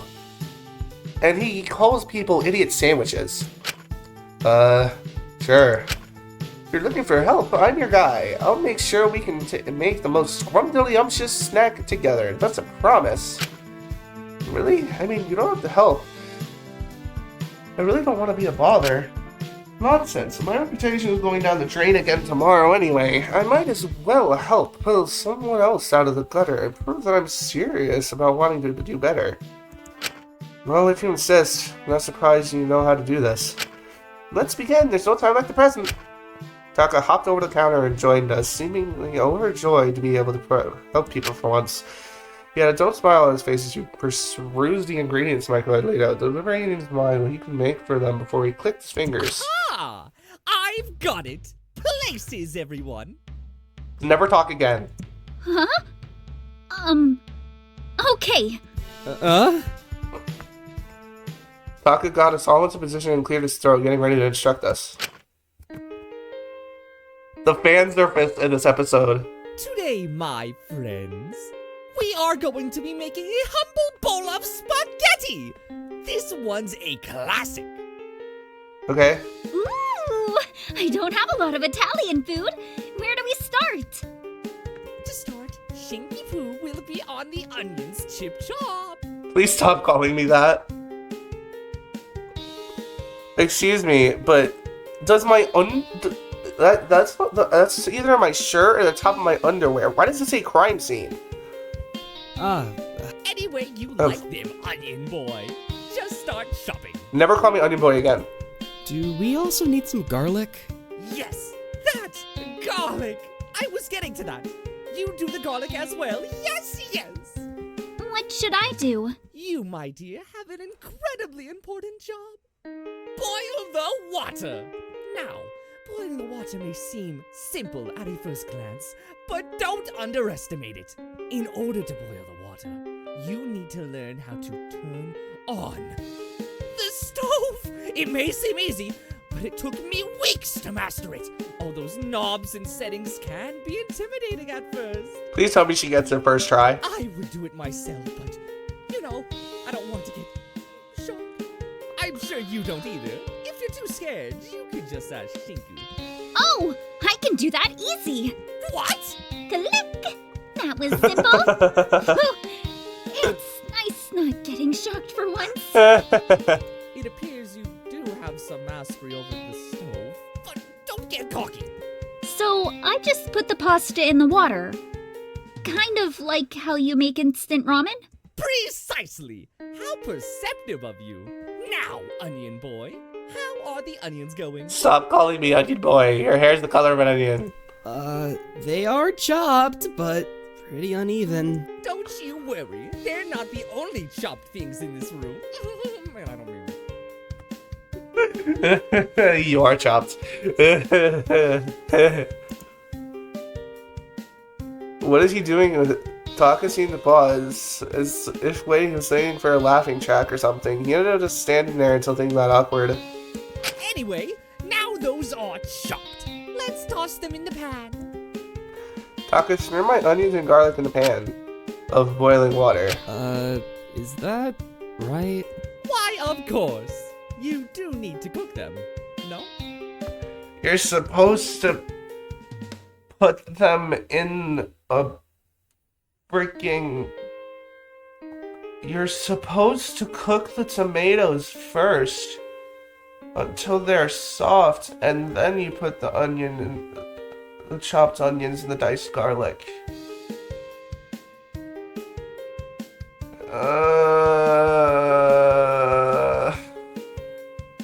Or you're supposed to blend it. Don't they usually go in the sauce? It's for tenderizing them. Yes, we're boiling the onions and garlic to tenderize them. That's not how you tenderize. Oh, I see. Smart! They also season the pasta in the process like this, don't they? That's pretty genius, actually. Yes. To be a good cook, you do need to be a little unconventional. Think outside the box. I'm not a good cook, but I'm pretty sure that's not how you're supposed to cook the onions. Sure. Me and Shinku are same wavelength right now. I was really trying to not talk his cooking expertise. Exactly. But who am I to say anything? Exactly.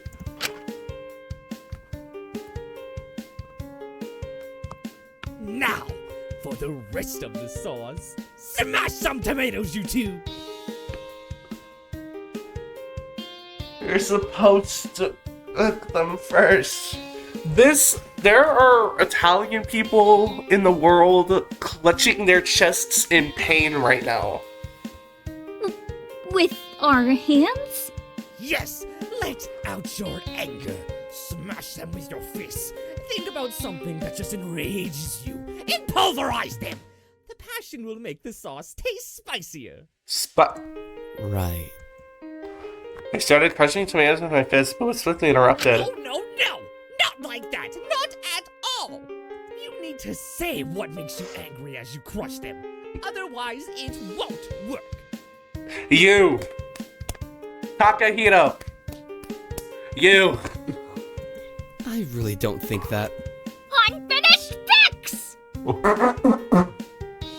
Me too, Sven. Wait, what? Mainly MLP affected. Wait, what? Before I could finish my sentence, Michael had was already passionately yelling as she smashed the tomatoes. Yes! Just like that! Yuri being overshadowed by Yaoi! Well, at least we got Yuri earlier with his meme and... Oh my god. Non-mirrored RP literacy! What? Early casting! More! Teachers who treated me different because I was mixed! Being seen as too ugly for TV! Damn. Before I knew it, there were tomatoes you saw on the kitchen walls. That was cathartic! Shigu, you tried. People advertising their books with ship dynamics? Oh, good one! I hate that! I need more passion, more anger. Let it all out. People misinterpreting my characters. Me and Shiku are like the same person. More. Ezekiel. More. Ezekiel blaming me for Mit's murder just because I'm grieving both him and Jakul.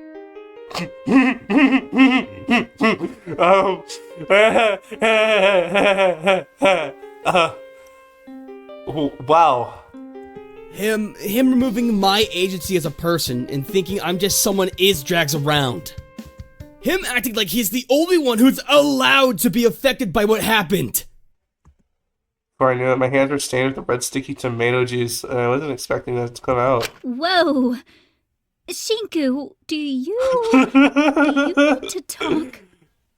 It was so happy a second ago.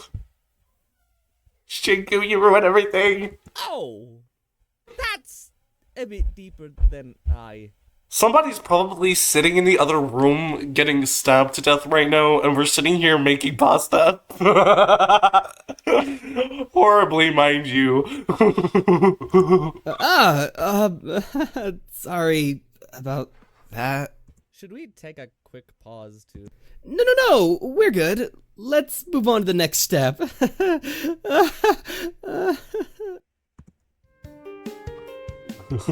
at Shiku in the back.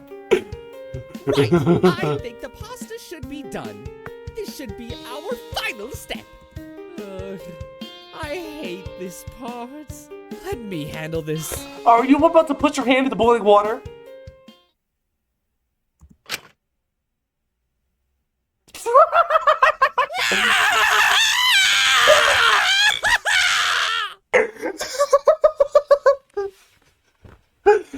This is exactly what we needed.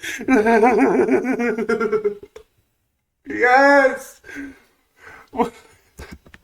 Plunge his hand directly into boiling, bubbling water of pasta to grab it. Oh my gosh, what are you doing? Stop! Taka! Jesus, stop! His hand would be melting. Don't worry, guys. I got it.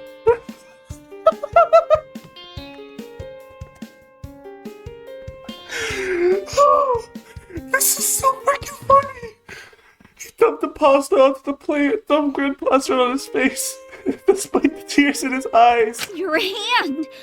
Oh my gosh! Come here!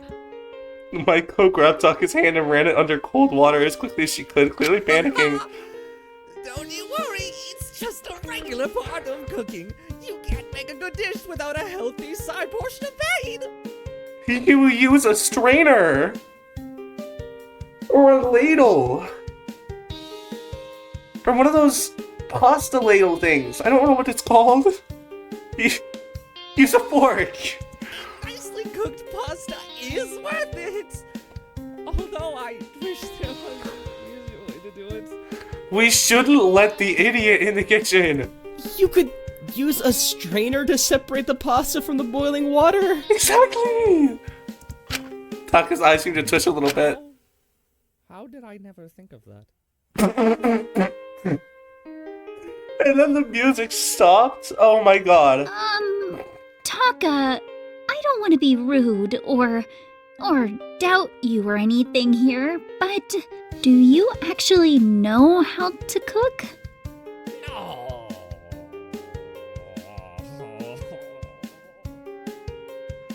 Yeah, I'd be a better cook, but please don't put me in a Danganronpa game. I just thought I could probably figure it out. I have hosted a bunch of cooking shows, and that's basically the same thing as cooking myself. No. No, it's not. Taka. And I was right. Our spaghetti is finished. Bon appetit. And your hand, the skin and the freaking muscle on your hand is dying right now. You have third-degree burns. I scraped the crushed up tomatoes onto a slightly undercooked garlicky and oniony pasta. In Taka's defense, it looked like real spaghetti. It almost looked like if spaghetti didn't have meatballs or seasoning, or if you really didn't know what spaghetti was. Well, regardless, I think we all learned a lot today. That's what counts. I'm nervous because last time we had a part like that, Mint keeled over and died. Oh, what the? I didn't mean to close the game. Well, we did make something edible at the very least. I see that as a win. Right, who wants the honors of trying it first? Y'all fell silent, but slowly both Michael and Taka's eyes gravitated towards me. Of course. No, thank you. I think Taka should have the honors. It was his recipe after all. Well, it was your first time making spaghetti, so really it should be you. Hey, it was also Maiko's. Why should I have to eat it?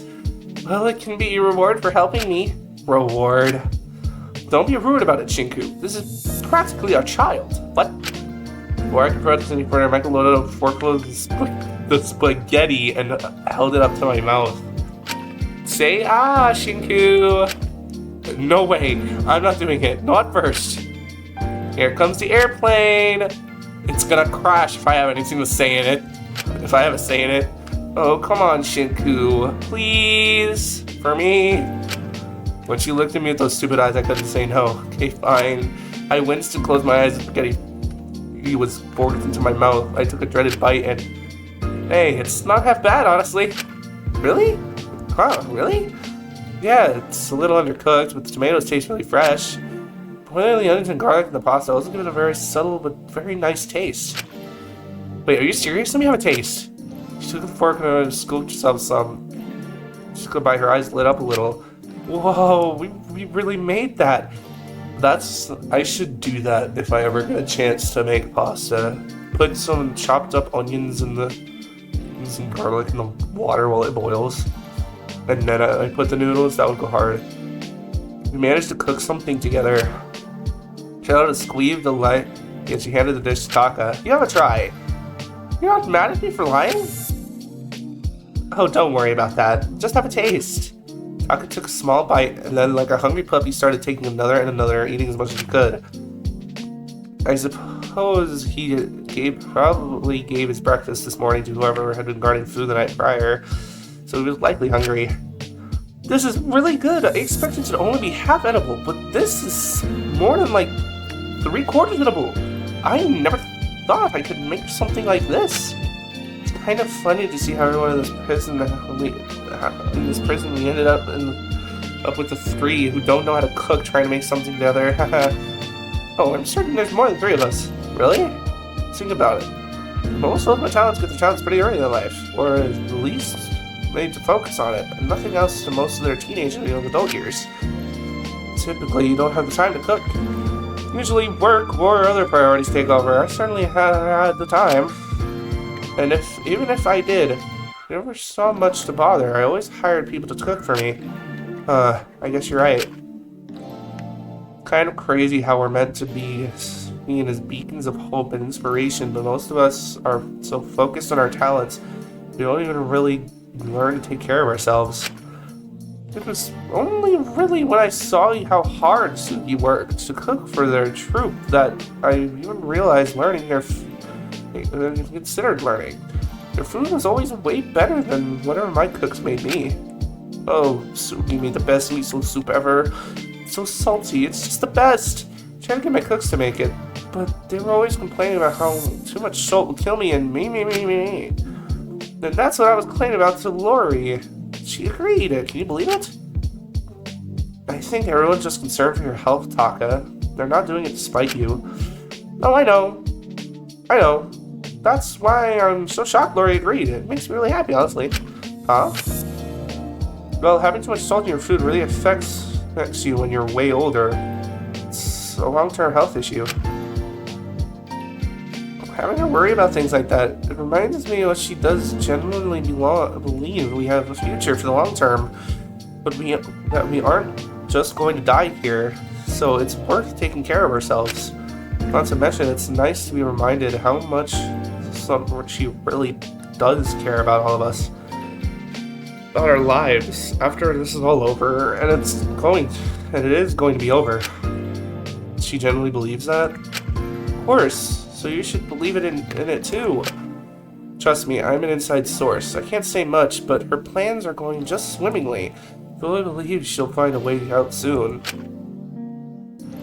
So why it's worth skipping out on the salty miso soup, even if it's this delicious? It's why it's worth learning to cook. It's worth taking care of ourselves. When you make your grand re-entrance in the real world, things are going to be different. They may not be great, but you'll find a way to navigate things. For example, I'm definitely not going to find a chef willing to work for me after my crime reveal. But that's okay, I can learn to cook. I'll cook things just as tasty as Sugi's salty miso soup.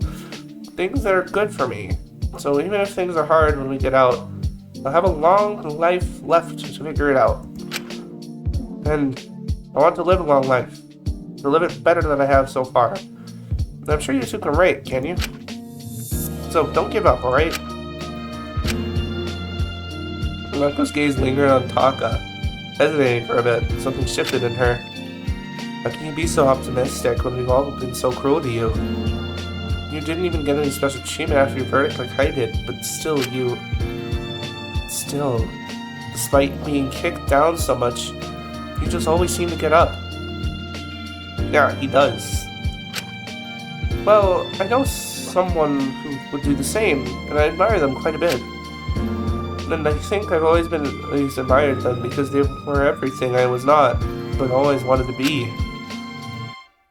But there really wasn't anything stopping me from being like them, was there? I was just scared to leave my status quo. Scared to leave what I've always known. Wanted to be the kind of person they're proud of. Someone worthy of being cared about despite all the wrong I've done. And you can do that if you just ignore all the wrong, even if it was way easy to brush it all under the rug and move on. That is true. But then again, you can't let them. You can't let. Okay, bro. You can't let the mistakes you made dictate who you are. So even if it's scary, I don't think things need to change. And I'm lucky Lori has given me that space. And you've been given that space as well, alright? So don't just throw it away. No. That wouldn't do anyone any good. You're young, Taka. I'm just scared.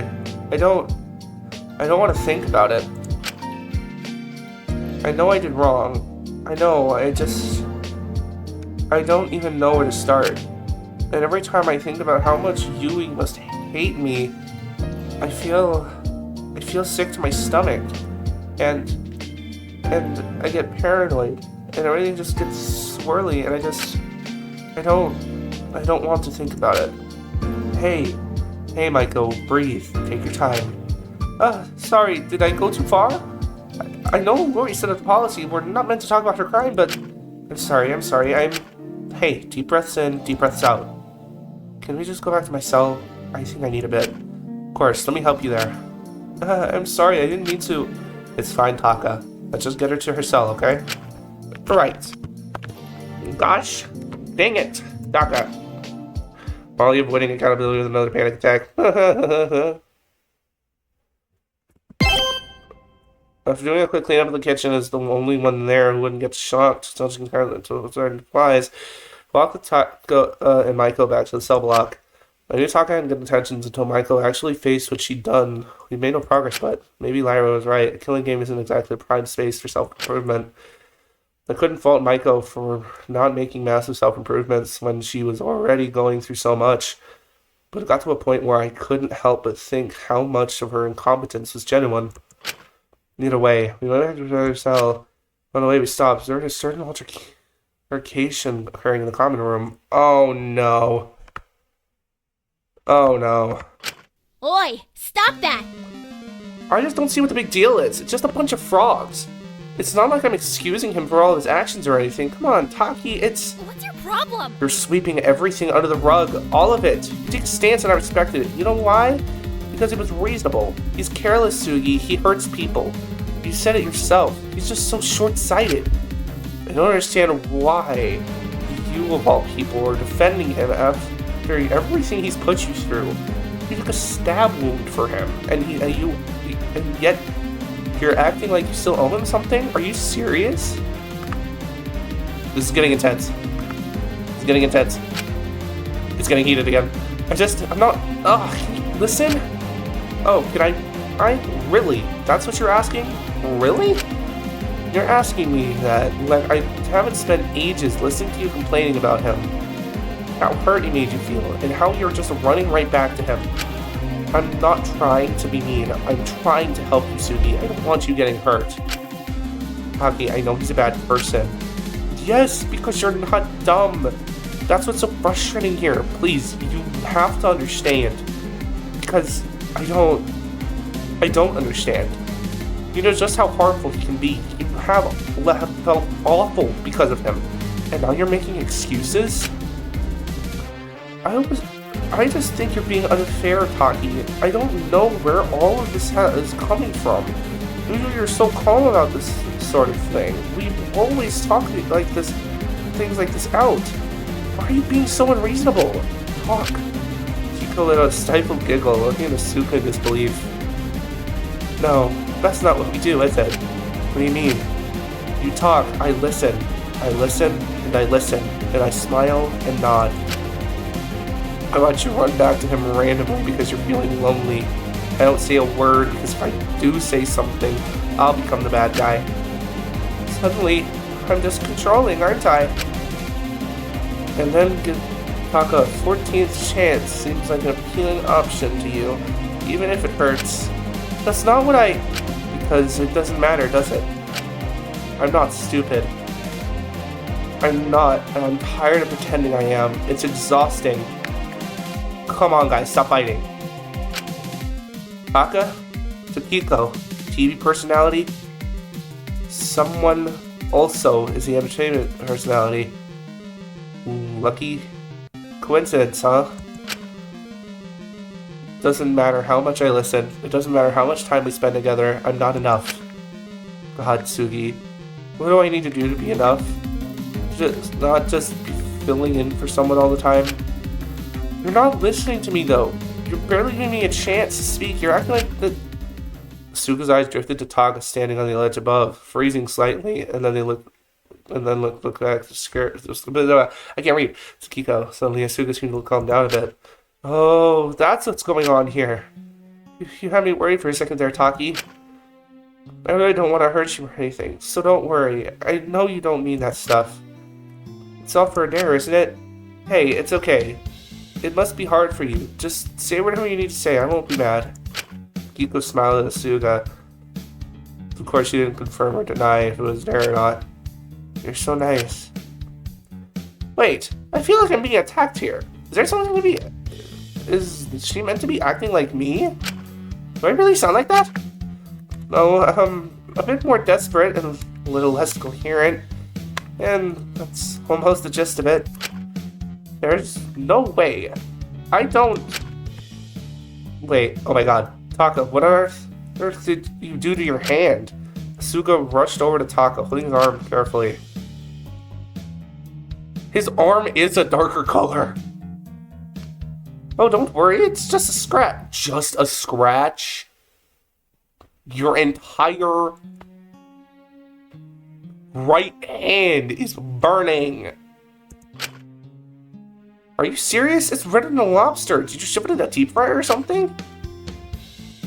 Of course not. Don't be ridiculous. I'm not that stupid. Really now? I just shoved it in a pot of boiling water. But we got to get it right away. That could leave permanent damage. We could run under cold water for a while, but I'm not too sure how much that did. I feel alright, so don't worry. I'll still be there to feed the frogs this afternoon. No, seriously, let's get you to the infirmary. I don't want to risk this. Sugi, you really want to take me? I thought you didn't want to talk to me outside of just taking care of the frogs. I keep receiving Discord notifications. Are you stupid? Taka. Okay. Of course I want to talk to you. I took a stab wound for you. Taka. Who am I kidding? The frogs were just an excuse. I know I shouldn't, but I miss you. I really do. What? All this watching you going around the prison, helping, I don't know. I don't think anything could ever go back to the way it was before, but I see that you're trying. You're trying to be my old friend again. And I don't care if things won't be the exact same. I just don't want to lose you. I can't stay mad at you. Not while knowing I could die. Sugi, you... I'm not sure anymore. I still don't think I can ever see you the same way again. We'll never be that close again. But, you know, maybe... if you keep along this track... maybe... No. I can't. Sorry. It wouldn't be fair on your workers, would it? Let's just get you to the infirmary. We need to sort this out. Asuka, you really... What a touching reunion. Really tickled my old soul. Truly. Fu, what are you doing here? The voice spoke from the doorway of his cell, no guard in sight. Wait, who's meant to be... In fact, I've got a gift for the happy couple just in here. Just step right up inside. Where's your guard? Isn't someone meant to be watching you? Who knows? Never showed. But don't stress, kid. Somebody's Stay dead. Put. Now, do you two lovebirds want to go inside or not? Somebody's dead. Okay, now, Lovebirds is going a bit too far. I can't even be his friend. That would go against all my principles. Wait. You can't be friends? I'm not getting roped up into whatever nonsense you're trying to do. Don't you remember what happened last time you were in a room with just me and Taka? Yeah. Should have figured I'd get that response. Oh well, tried my hardest. Well, sorry about this, kid. Nothing personal. His arm pointing her towards him. Yo! What? Let go of me! I'm not gonna harm you. You know that already. Stop squirming. Jesus. Get off me! Get off me right now! I'll let you go when at least one of them agrees to come with me. I just need two of you. What on earth are you planning to do? Isn't this going too far? Yeah, I'll tell on you to Alora if you do anything weird. I'm doing what I have to do. God, I already told you I'm not gonna hurt anyone. Why are you kids always so dramatic? Hey! Because you're holding me against my will! Get off! It's what you've been doing for the past month. What goes around comes around. What can I say? That's just life. Oh, stop that. It's hardly been against your will in your case, has it? Huh? What does that mean? Hey, I told you that in confidence, kid. Don't go breaking promises. No, I don't want to hold on to pigtails for any longer than I have to. Can one of you just suck it up and get in my cell? We all looked around at one another, apprehension clear on all of our faces. No one wanted to risk being alone in that room with Boo and someone else. Eventually, I spoke up. What if we all went in? Does that work? That way, you get someone in there, and no one has to be alone. Since he wouldn't do anything wrong if all of us were watching, right? I wasn't planning on doing anything wrong in the first place. Just what I needed to do. Is he gonna flash us? But that's fine by me. Some witnesses would actually be helpful. Are you sure? I don't know about this. Well, I don't want to leave Takiko like that, so we're all going in. Right. I just hope Taka will be okay going that long without going to the infirmary. Really? I'm fine. Maiko already helped. I can hardly feel anything. It's like it's all gone numb. Great. That's really not a good thing. Finally. Jesus. Sorry about that, kid. We're all friends here. Boo let go of Tsukiko's arm once we all filtered into the cell, Tsukiko glaring at him as she did. The cell hadn't been set up in any particular way. There wasn't anything that stuck out as potentially dangerous. The lack of setup almost unsettled me more from what food needed us to do. So it was some dare-related thing, but there wasn't much here to say it was anything could be good. Take a seat, make yourself comfortable, don't worry, it shouldn't take too long. So what exactly do you need? First and foremost, I need 2 volunteers. I don't care who, just preferably 2 people around the same age. Any takers? Is he gonna have to marry 2 people?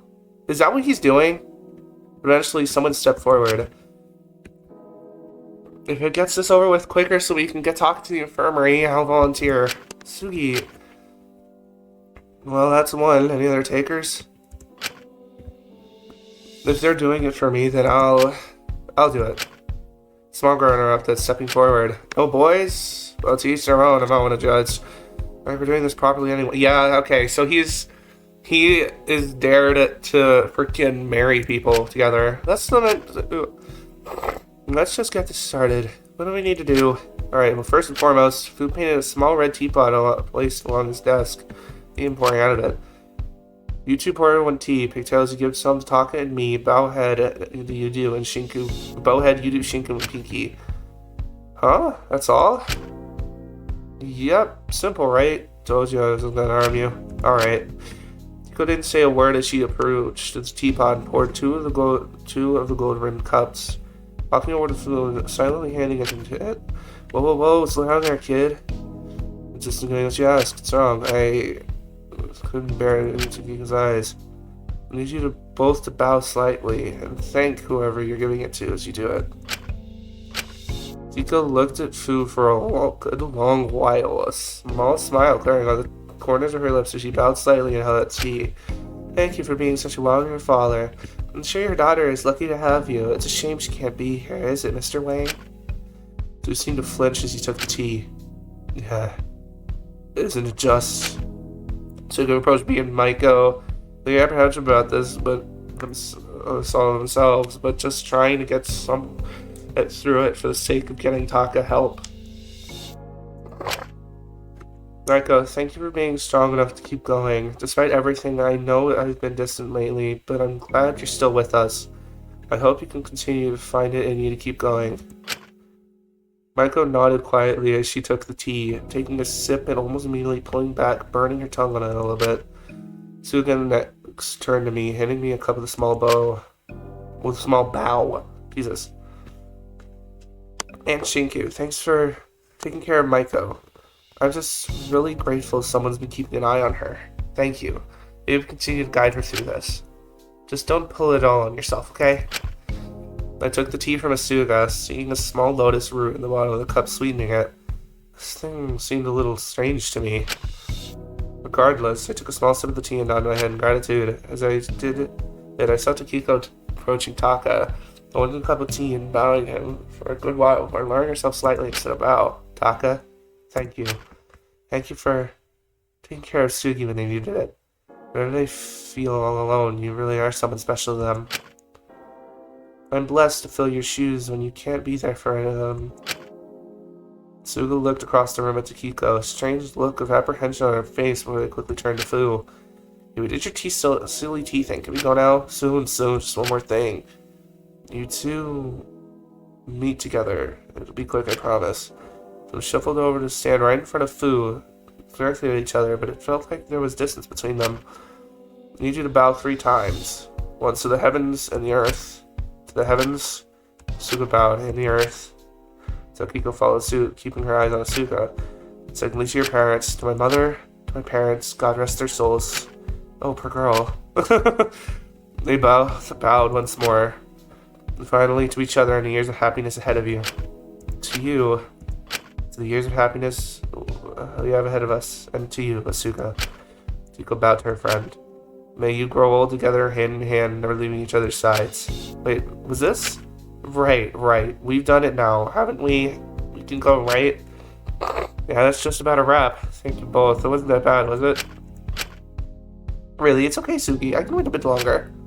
The longer you wait, the worse the scar will become. Hey, come on. Suga pushed past us all and grabbed Saraka's burnt hand, dragging him out to get help, trying not to look at him. Trying not to look like they cared. You're a good friend for going along with that. Aren't I just? That's glad we managed to get this over with so quickly. I owe you one, kid. What was that anyway? Who knows? All the stuff they're making us do is nonsense anyway. Those are traditional Chinese wedding vows, weren't they? How'd you know that? I could guess from the vibe of things. Well, don't go worry about it too much. It wasn't the whole thing. It's just, it was far from a proper wedding. Sort of old traditional ceremony is hardly done these days. You're all good. Don't you worry. If your fans get all angry over that, then they weren't the kind of fans you were going to keep around anyway. And what do they even have to get mad about, huh? Once again, it was far from the real deal. It was basically just what 2 little girls do with their friends on the playground in practice. Right. Maybe just don't grab people and force them to do that next time. If you explain the whole thing, I'm sure we wouldn't have put up so much resistance. Hey, come on. It would be against the rules for me to just spell out what I was doing. Cut me some slack, kid. Why on earth was doing this your dare, though? It just seems strange. Who knows? Probably just thought it would make good content. Could have at least let Taka go early to tend his wounds. I never said he had to stay. I just needed 2 people. You didn't have to hold me hostage to get them, did you? Perhaps not, but how else am I going to convince people? Only one person at a time ever comes to guard me. Speaking of what, where's my guard? I'm getting pretty hungry. That's exactly what I'm asking. Hey, Laura! The figure sighed from the doorway, looking in at what was going on. Just the person I was looking for. What exactly transpired here? Nothing that you need to worry about. Already got, got a lot on your plate, don't you? He grabbed me and refused to let me go until we helped him with his stupid dare. What? Hey, come on, can you blame me? My dare required 2 people. How was I gonna get that when I only have one person watching me at a time? You could have just elected to have your truth revealed. I doubt any of us could form a lower opinion of you, quite frankly. Ouch.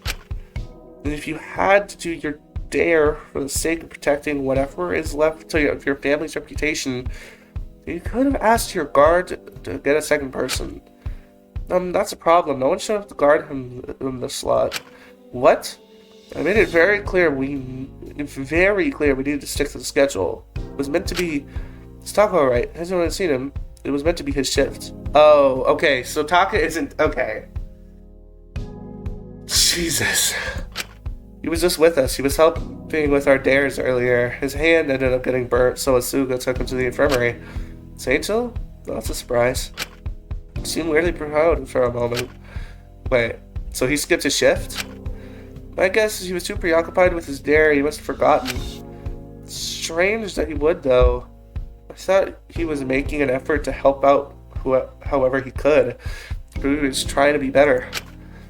Skipping his guard shift seems a little counterintuitive, though. I didn't account for people having to do their dares when I made the schedule.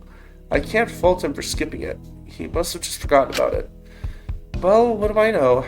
Must have just slipped his mind, huh?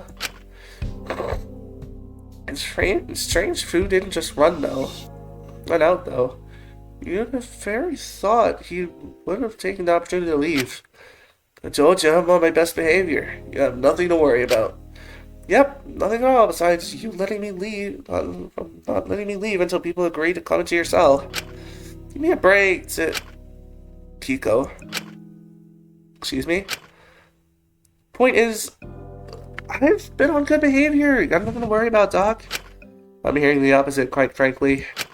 Well, if you wanted to stop any more little disputes, maybe we could let me go? I mean, it's been a month. Absolutely not. Come on now. I've been well behaved this whole month. It's a little unfair to keep me trapped in here with a motive in full effect. What do I need to do something for a dare that require me to be somewhere else in the prison? Then you can take it up with whoever's guarding you. That hardly seems fair. Well, perhaps you should have thought about that a month ago when you had stabbed someone. If I hadn't, Tien would have gotten hurt. What do you want me to do, kid? Wait until the timer ticked down and we had no choice but to torture her? It never got to that point, Wang. Can we stop talking about Wang already? Jesus Christ. Can I stop getting this notifications? Well, I'm no psychic. I had no clue one of you would suddenly get the guts to kill, let alone the purple kid. I'm not having this discussion with you again. I really hate to play devil's advocate here, but I feel like keeping this guard schedule isn't going to help right now. People are just going to keep skipping shifts because they have their dares to do, and if you keep imposing it strongly regardless of that, I think people will start to resent you. I don't mind taking my reputation for the sake of keeping people safe. Well, I do. You are one chance out of here, Dr. Elenius. In all due respect, I don't want you getting hurt. I'm sure no one else does either. Yeah. Really, it would be the smart choice. That way, everyone else can get on with their dares freely. And I can too, without causing a whole scene, you know? What do you say? We'll discuss it tomorrow morning at the group meeting. It's too late for this, and I need to check in on Takahito. Uchiyama, do you mind covering for him until Chatel's shift? Sure. Wonderful, thank you. if that's settled, I'm going to leave. I hope you all have a pleasant evening. Let me check how long chapter 1 was.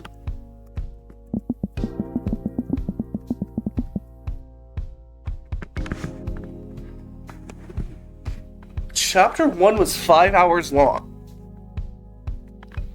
Nearly 6 for Daily Life. Deadly Life was 4.5. So we should be near done, which means tomorrow morning we're most likely going to find a body. Good luck, Takiko. Take care, alright? Yeah, night, Takiko. And you too, Fu. Takiko just smiled. Of course, sleep well. Don't die. Thanks once again. Fu is such a weirdo, and for what? Money? I watched Dr. Nalines walk off to the infirmary very quickly, leaving me and Maiko standing in the common room. Leaving Takiko. Luckily, Takiko wouldn't be left with Fu for long. It was almost time for the night shift. I was just about to go to my cell when Maiko stopped me. Shinku? Maiko. Is everything okay? Yeah, of course. I just wanted to say thank you, really. What for? I don't think I've done anything that special. For helping me with my dare, for being patient with me, for letting me do things at my own pace. I haven't felt this cared about in a long time, Shinku. So thank you. If you keep being this nice to me, I'm really going to get way too used to this. But, so you better stop before it's too late, haha. Ha. I'm not giving up on you, Maiko. I want to be there if you need me, alright? You promise? I promise. If I could say anything, I feel Maiko wrap her arms around me and squeeze me in a tight hug. It felt just like... it felt just like... freaking... Dracul. Good night, Shishi. I'll see you tomorrow. Okay? Shishi? What? I think it's a cute nickname. Does she like it? Sorry, did I say something weird or... No, it's fine. You can call me Shishi. Really? Yay! Maiko giggled and let go of me, beaming at me. Now you've got to come up with a nickname for me to match. Mai. Only if you want to, of course. I just think it would be nice. I'll give it a think. Snort. You better come up with something cute. Okay, I'll try my best. See you in the morning, Shishi. Sweet dreams. Night-night. She cooed and waved at me, looking at me as she turned to enter my cell, just standing there. Are you waiting for something? Oh, it's just, never mind, silly. Don't even worry about it. Just tell me what it is. Are you gonna say it back? She's sort of mean, isn't she? Well, I'd rather indulge in her than risk her doing something drastic. Night-night, Maiko. Sweet dreams. Her face lifted up as they said that. Soon after she left her cell, I left mine. Perhaps indulging in all this, coddling her, stepping around her crime, and trying my best to not discuss it was not the worst thing to do here. But in truth, I wasn't sure what I was meant to do. I just knew I couldn't let her attempt again. I couldn't let anyone down like that. I was trying to do all this to make up for what happened. But after feeling that hug, maybe there wasn't a reason I was doing this.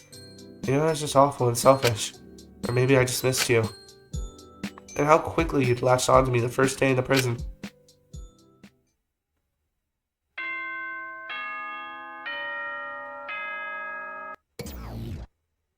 What? Good morning, prisoners! Morning? What could that cat possibly want? It's midnight. The monitor in my room had switched on right as the clock struck 12, waking me up from my rare bit of slumber. Okay, they're gonna tell us the truths about everyone. Okay, I need to take a little break, so give me a moment. Alright, we're back on it. Your first day of Truth or Dare has officially concluded! Congratulations to everyone who managed to do their dares. Those who failed to do their dares, and thus chose truth by default, are the following prisoners. 01, Shinku Kutsuki. Bruh. 06, Alora Lenius. 07, Taka Takahiro. 08, Ismini Cersei. And prisoner 10, Asuga Santil. Your level 1 truths will now be revealed to the rest of the prisoners and subsequently posted on all your social media accounts and supplied to various media outlets. Let's start with Shinka's first truth. For many years now, when you feel lonely, you have written fiction where you inserted yourself into a romantic relationship with your favorite idol, Yui Apenya. Maiko is bugging right now. Oh god, Ezekiel is never gonna shut up about this one. Okay, that one's just pathetic. Really fucking funny though, not gonna lie. Now on to Alora. Despite your stoic nature, you have an extensive doll collection you spend absurd amounts of money on. So what? A lady can like dolls. I have like 800 Pokemon cards. Kinda more telling that you consider that a secret than the secret itself, but perhaps you're not quite as mature as you want people to think. You can like dolls, I don't care. Kind of endearing to be honest, but I'm sure she'd find it embarrassing. Let's see about your little lab assistant next.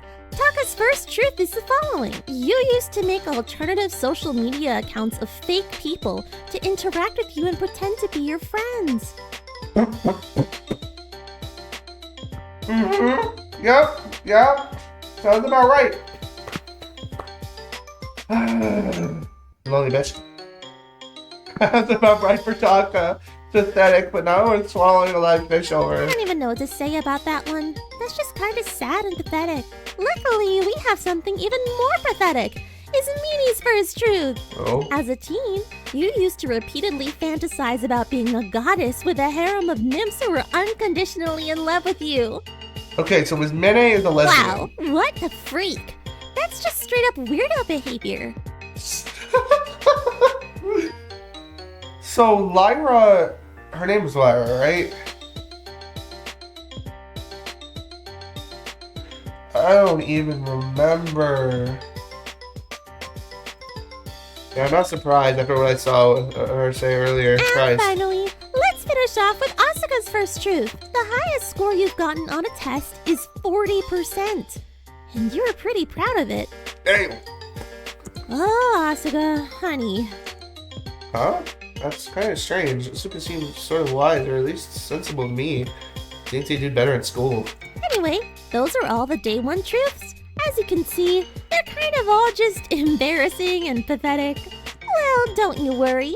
We'll be upping the stakes tomorrow. Stay tuned. We've got some real juicy shit to spill eventually. Okay, now go back to bed. I've got shit to prepare for tomorrow. Yeah, I was dreading that ridicule. Well, that would come to tomorrow, and see just how high the stakes would be raised. But that was an issue for the next day. I didn't want to deal with you yet. Okay, I'm anxious. I need to squish my pumpkin. So close. Closing my eyes, I fell asleep, escaping everything just a few more hours. Lay may have secrets down there. What's going on? Okay. Geez, I've been playing for 4 hours. Good God. The next day, I woke up feeling groggy and heavy. I must have slept in despite the early night. I guess getting woken up by all the truths being revealed in the middle of the night must have disrupted my sleep quite a bit. What time is it anyway? Rolled over and looked at my bedside clock. It was almost time for a morning meeting. Don't want to be late, the others would worry. I looked over at the new envelope that had been placed on my desk. Well, let me check to see what it is in store for me today. Couldn't be too much of an escape from yesterday, right? Peeled off the seal and took a look at the slip. My eyes squinting as I saw the truth. On an alternative account, you write harsh, often bordering on bullying, reviews for fanfiction of media you're interested in. Many of these fanfictions are written by literal children.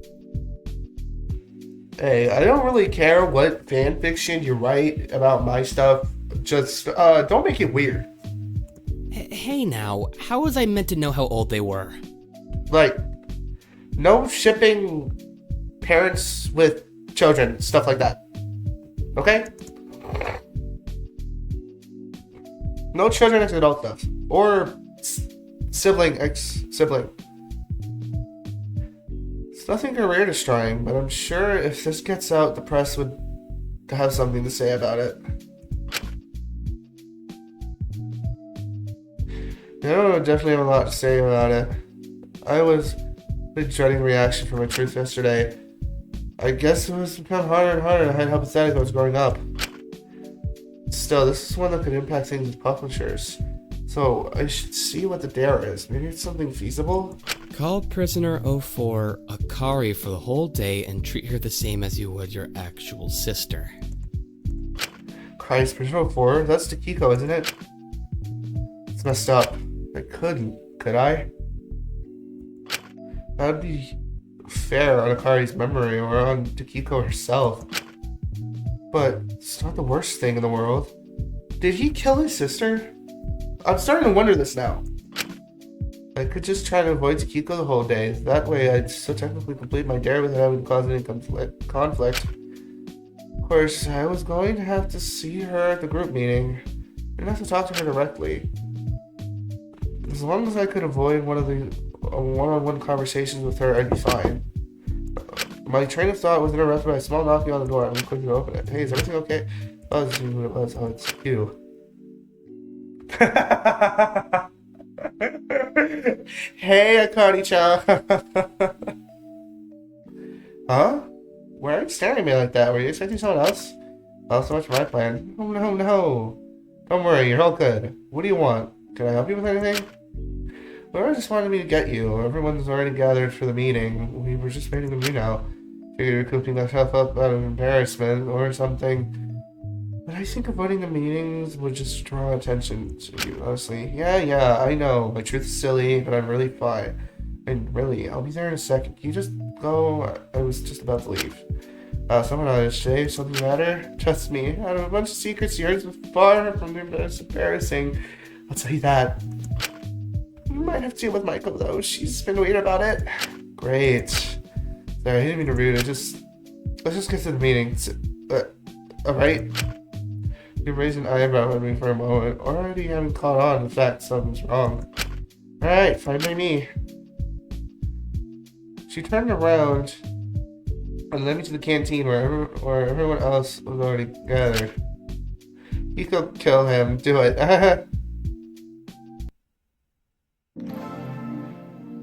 There was an awkward tension in the room, most people keeping to themselves. They seemed to stare at me as I entered, but no one said anything or made any strange comments. Perhaps they were going to be reasonable. Okay, is everybody here? Morning, Ida boy. Did you have sweet dreams last night? Morning, Lyra. You serious, Sam? What? What took you so long? Dreaming about getting that backstage VIP pass or something? Oh, trust me, there was definitely some kind of backstage access, if you know what I mean. Yo? Hey! Guys! I would advise you didn't. Tell, Elias, remember what we are doing here. Right, saw the dodge. Won't happen again. I slunk into the chair next to Ismene, who was already incredibly worse for wear. With an exhausted expression on her face, she tried to keep up to herself. That's enough out of you. God save me, Shinku. I can't do this. Come on, at least we're in this together. We're both weird. At least there's that. What are you getting at? Right, now. Well, he's here. Can we start? Of course. I have to remind everyone that we should keep things civil here and responsible with one another. We are in a killing game. We have enough problems as it is on our hands, and we don't need to be making war for each other. Not to mention, we are all adults. I'd like to hope we're all above childish insults and mockery. Seriously? We've been here for 2 months. I think by this point you should know that that isn't really the case. Sorry, I'm like messing with the pumpkin. Well, all I can still hope. I'm squishing my stress ball. I'm stressed. I don't know who's gonna die. I just want to ensure we can all have a productive discussion here and eliminate all possible conflicts or senses of unnecessary stress. So what? We're just gonna sit here and listen to everyone's sob stories? Because I don't care how you frame it, some of those secrets are freaking hilarious. And if you say otherwise, you're lying. What? I'm supposed to... What I'm saying is that everyone has parts of their life that are embarrassing. I want to show people what choosing to ignore their dares is a valid option by demonstrating on how bad a truth may seem. But they have a mature discussion about it. No telling how severe dares may get. I know I want people choosing to be dangerous or reckless. Dare. Choose to do a dangerous or reckless dare because they feel like they have no other choice. Okay, give me 1 second, guys. Alright. Boogity boogity, I return. Pumpkin, guys. See, I'm messing with my pumpkin. I'm stressed. Wait. Yeah, I mean, it's a good sentiment. Don't get me wrong, Lori. But, you know, if we really discuss our secrets here, it doesn't really solve the issue of them being posted all over social media platforms and being given to media outlets, does it? Yeah, and that sort of scandal can be detrimental for people whose careers rely heavily on their image. You understand that, right? Well, the whole thing is being streamed anyway. Lower crimes will come out eventually. Even if it's on the dark web, it'll leak out to the surface web eventually. Especially if people are looking for us. Know your verdict probably wouldn't make you think otherwise, but once your crimes come out, things are never really going to be the same, are they? Even if people watching this shit forgive it, I doubt the general populace will be as kind. Yeah, I feel like they need some squishy pumpkins to help them sort out their anger. I still want to believe in my fans. Besides, people can surely understand that I didn't control my fan base. It feels like it's unfair to hold me responsible for the actions of millions of other people. Fan bases attack people regardless of who you are. Even if you just reply to something negatively, they'll go after it. Did you want me to curate every little thing I said? You insane or just stupid? Either way, it's totally unreasonable. That's true though. Also, ignore that I kicked my feet up. I'm autistic. Heard a cat. Well, you weren't exactly innocently replying with no clue that what would happen, were you? You of all people should know. We're getting off track. I understand your concern, Uchiyama. I cannot control anyone's individual actions. Ultimately, what you choose to do is up to you. But if these live streams will surface regardless, at least discussing them like this won't only give you a chance to explain your truths to everyone here, but also give the wider audience who will be able to be watching this their explanations.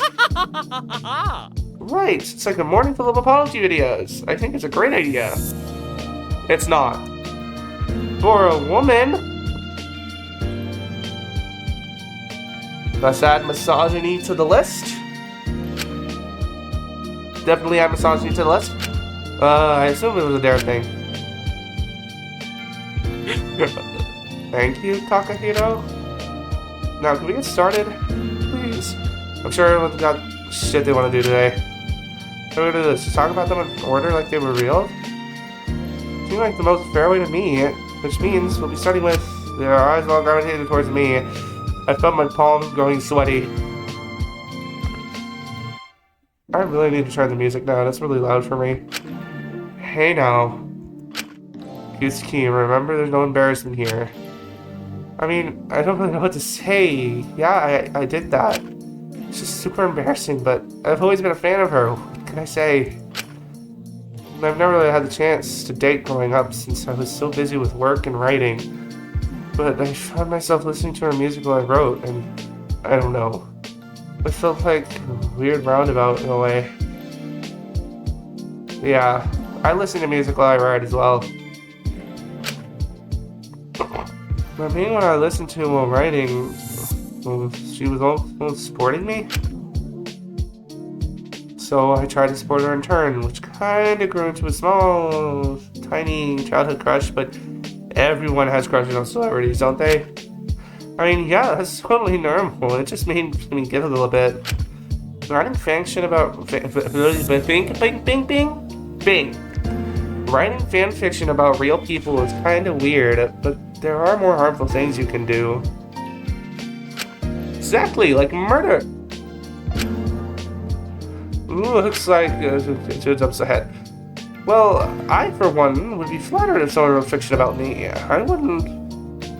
If anyone has me as their celebrity crush, dream on, kid. Dream on. Yuzuki, you seem to be a little bit off put by this all. You have anything you want to say? Oh, no, don't mind me. It's a little strange to me because I don't know Yui in person. She's a friend to me. I swear I'm hearing cats. I don't know what's going on. I'm gonna keep my other headphone out just in case. Didn't she cut you off for being a weirdo? Bias. Remember what we agreed on when it came to Yuzuki's crew. Yeah, it's getting fucking ridiculous. She's 28. I think she can handle not being coddled for 5 minutes. You hear her? It's like she doesn't even realize she did anything wrong. Hey, doesn't mean it does.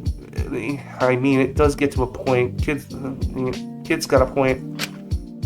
We'll discuss this later when she's in a better place. How long do you think she's going to be? I should stop this before it goes any further. I didn't want Michael getting hurt. See her going anxious. I should change the subject. I know it's strange, but it makes you feel any better. I haven't written any for a few years. I grew past that point a long time ago. We can talk about it later, okay? Okay. Great, wonderful. I'm glad that's been sorted. Now, does anyone have any questions about my secret?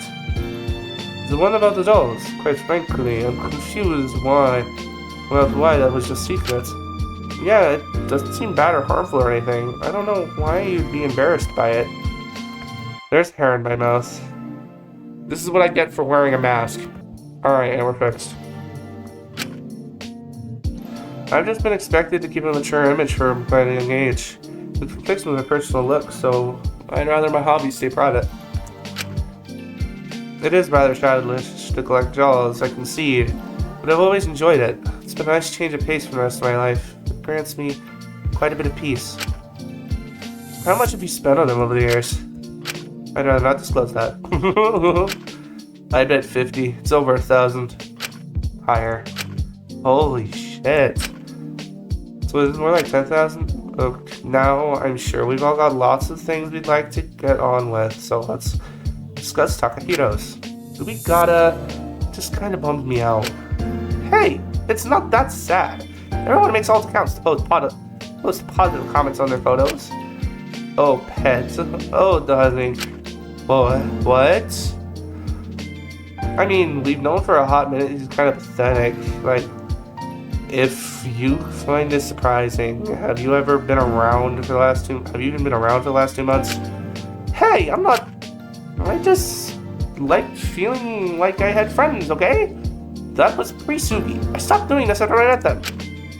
Wait, so all those overseas friends you told me you had back in Belgium when we first met, they were probably fake. Yeah, surprise.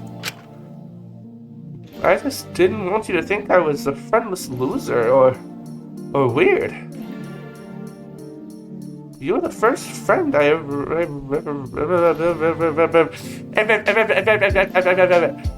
really had. I didn't want you to drop me or anything. But I didn't lie about anything else. I pinky swear. It's just that, sure. Are you mad? Come on, Suki. It was ages ago. I'm different now. You're not quite girls and your emotions or reactions. What? You seemed to wince as you said that. It's going to be a long day, isn't it? I'm not mad. Why do you have that look on your face? I just feel bad for you. I don't know, I always thought you had it rough moving to Japan on your own, but I feel sad you had so few friends in the past. You felt I dropped you just because it was your first friendship. Are you silly? Why would I ever do that? Well, you've seen where we are now. But that wasn't because of anything like that. That was just because of your crime, Taka. I've made it clear. Really is that, but now you got me wondering if I could have stopped you from doing what your workers, or at least made things better if you felt you could talk to me about more things. You could put how he chose to treat his workers on yourself. This wasn't your fault. You can't put how he chose to treat his workers. I don't know. I wish it was something I could have done. Then we wouldn't be in this mess to begin with. Sweet. Yeah, this is real touching and all, but I actually had a question about someone else's truth. That being, maybe Isabel's secretly a freaking weirdo, right? Shut up. Alright, Cersei's truth. You have anything you'd like to say on that? No, not particularly. No. I think we should move on, actually. I have something I have to say. No. No, you do not. I think we can move. We do not have to talk about this earlier. It's weird. But everyone has fantasies, you know, as long as it's not hurting anyone. The kid is free to... Asuka, yes, how about we talk about your secret? As an academic from a prestigious family with a good reputation and would never do anything unseemly, I'd like to say that despite popularity, your grades don't solely determine your worth. When you say it like that, you make it sound like they still sort of do count towards your worth. Well, yes, don't be ridiculous. Of course they count towards your worth. Intelligence is the most valuable human trait. But it also, I must concede that there are other kinds of intelligence that purely academic.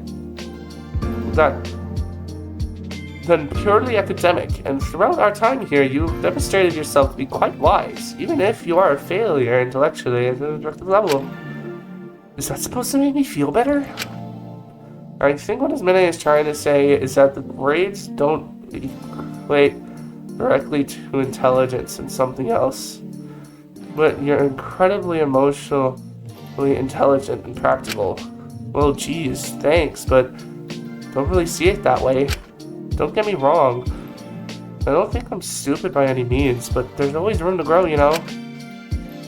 I know school doesn't matter. I know that it doesn't mean anything about me. But I do kind of wish I do kind of wish I got better grades, if I'm being honest. Food doesn't matter. School doesn't matter, kid. I barely even went, and you see how far I've come. I've never really had a chance to go. I never really got a chance, though. I was so busy with my child modeling, I barely got a chance to attend. I missed so much that when tests rolled around, I didn't even really get a fair shot. Maybe it's just pride, but I want a fair shot at them. I want to prove I can learn, and I want to. I get that. Teachers also really don't want to really give half us a fair shot at all. At least it wasn't that way when I was at school. I hope it's changed. I mean, they always just assumed I was just a troublemaker or delinquent or whatever from the start. Guess me skipping school a bunch probably didn't help, but hey. I know it's not my fault, but it still kind of sucks. I didn't do better, you know? Wow, my voice cracked. I don't see why you're so quick to act like you can't change that. Huh? You can always go back to school. You can retake exams. Sure, sometimes you have to pay a small fee, but considering you're an ultimate, I'm sure you have enough. I guess I don't know when I'd have time to study. We do all have the time. We have all the time in the world here. This would be the perfect opportunity. I'd certainly be more than happy to help. I need something to do while I'm here. Really? I appreciate it a whole lot, actually. I'd like to join as well. I missed out on quite a bit of school as well. I always wanted to go to university eventually, even if it's probably unrealistic. If you two were doing it, then I'd sure to join too. We'd have to have a little study group, make it up for all lost time. Someone's gonna die! Somebody is going to get murked. I was not expecting as many to shoot Taka down, considering how she usually was with him, but she forced a smile on her face. Of course, you can feel free to join us too. Really? I'll have to make time for it around my lab assistant work. But I'll join whenever I can. Just you wait. Right. I think that covers all the truths that were outed last night. Anyone else has anything else you'd like to add? I'd like to move on to one last thing before we leave. I'd like to propose letting Shu out of his cell. What? Are you crazy? We put him there for a reason. Hey, I've been on good behavior ever since, kid. I know you're upset, but try not to be too harsh. Good behavior? You practically took me hostage yesterday. Hey, that's just because I had to do my dare. Can't fault me for that, can you? I mean, nothing bad happened in the cell. We just sort of drank tea. It's kind of nice, actually. Still, that seems unnecessarily risky. Certain how I feel about this. People have just started skipping guard duty for the sake of doing dares. It could also severely restrict him from doing his own dares. Well, he stabbed Asuka. Quite frankly, I think he deserves to have his truths outed. Don't think anything could come out that's worse than what we've already seen. You'd be surprised, kid. Really, you're not making a good case here for why we should let you out. I feel as though with the new motive, checking him would only provoke him. It gets to a point where it's more dangerous to try to control him while others are attempting to complete their dares. We assign a truth he wants to keep hidden. I feel as though he'd be more than willing to hurt his guard to get out and do his dare. I'd rather stop that before it's too late. Well, it's your sewer slide. Don't be surprised when the guy who already tried to kill someone tries again. Cut me some slack, kid. We're all friends here, aren't we? I guess, but are we really? Let's be realistic here. If it's gonna feel better, I feel like this is the best opinion here. Who told me the other day he'd actually enjoy me locking up? Oh? And I'm the freak. I see how it is. Not like that is. Yeah, I'd tell you to go back on to your nymphs, but I can't think of a single person who would stand your ass, let alone a whole harem. I swear to all that is good and holy, Ezekiel. God, there is nothing, girl, there is nothing holy about you.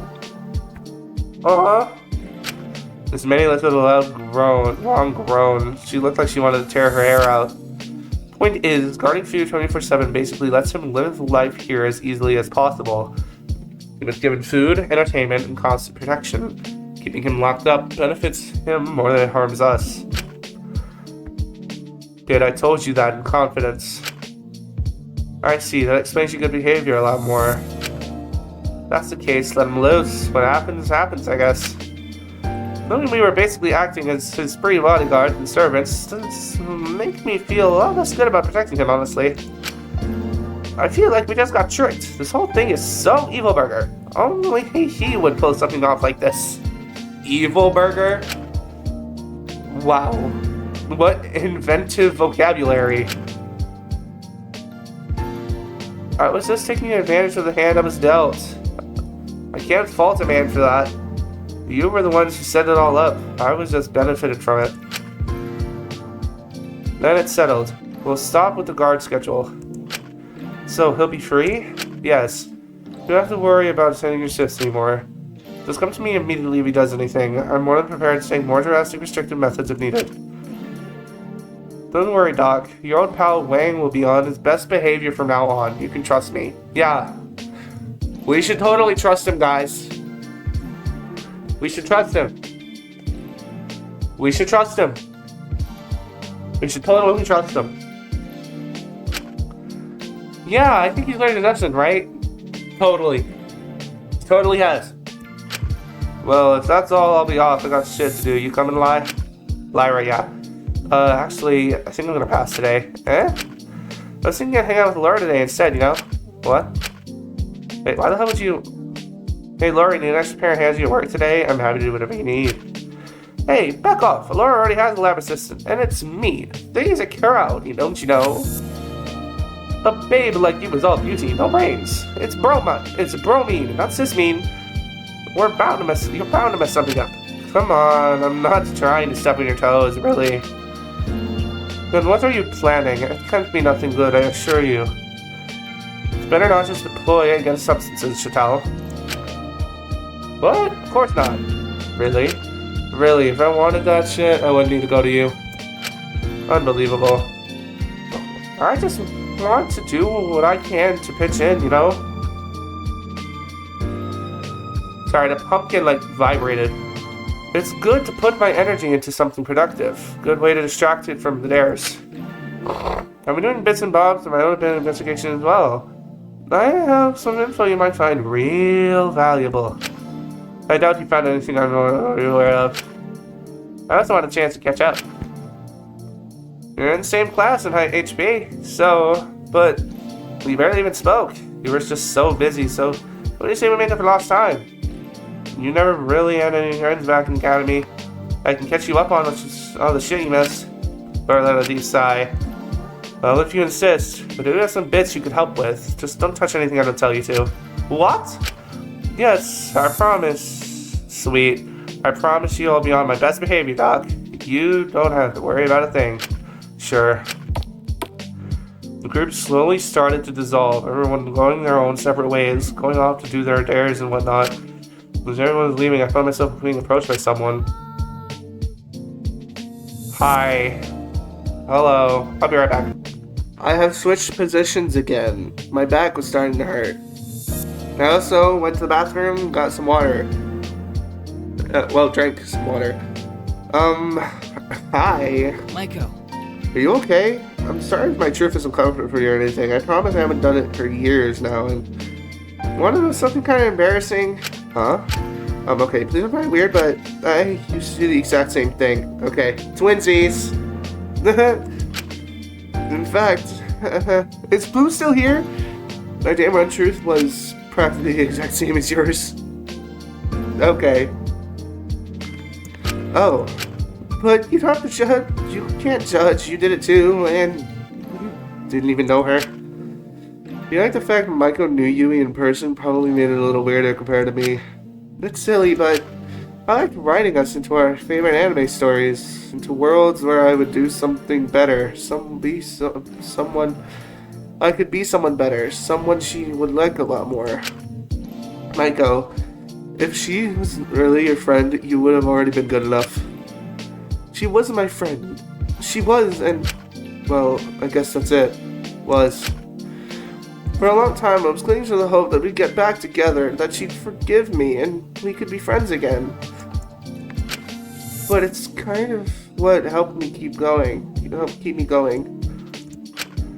But when I got my corrupt verdict, it sort of told me that I knew all along there never was a chance. Thinking I'd never have a chance to be friends with her again. Knowing I'd messed up that badly. It made me want to die. Whoa! Maiko, you're worth more than what someone else thinks of you. Basing your worth on someone else's opinion of you is never going to go well. I've been playing this game for like 5 hours, okay? I'm tired. I'm stuttering, my knees are weak, my back is hurting. I'm squishing a pumpkin. I don't want you hurting yourself again. Maiko, I won't, I'll try not to try again, because I got my hope back. That's good to hear. Because being so taken care of by all of you, how kind and nice you've all been to me, it's made me realize. I paused with Maiko, you're actually properly self-reflecting? If so, this would be a great first step. Maybe I don't need a whole different fantasy world to be someone that you would to be friends with again. You guys can be nice, kind, and nice to me, and forgive me. She has to, and she will one day. Oh. Couldn't hold back my disappointment, unfortunately. I knew this was a healthy position for Maiko to take, but she was so close to making progress, clinging to the idea that Yui had to forgive her. If she kept believing that she'd just get hurt again, it wasn't fair on Yui either. Not to mention, Maiko hadn't really made much personal progress. We'd only been nice and considerate after her verdict because we didn't want her oofing herself. Huh? What's with that look on your face? Did I say something wrong? I'm being silly or delusional, right? But if that false hope of you forgiving her was the only thing keeping her from wanting to die, even if it was wrong, how on earth could I take it away from her? If I did, she could hurt herself again, or who knows what. Then it would be like you all over again. No, you're not. Sorry, I'm relieved. I'm glad you see you're doing it better, Maiko. You know, my stomach twist, but I knew this was better for the time being. Really? Wow. Oh geez, it's nice to have someone care so much. Of course I care. I'm your friend. Forever and always? Forever and always. Now, are you going to be okay with your dare today, or are you going to need help? I should be fine. It's a little scary today, but I should be able to handle it okay. I think it's best I do it alone. Alright, well, I'm here if you need me, alright? Okay, thank you, Shishi. That nickname again. It was hard to believe this woman was 28. I sighed as I watched her leave, but she seemed to pause, turning around and looking at me. Oh, right. Not to bother you or anything, but did you come up with a matching nickname yet? I had already forgotten. Did you forget?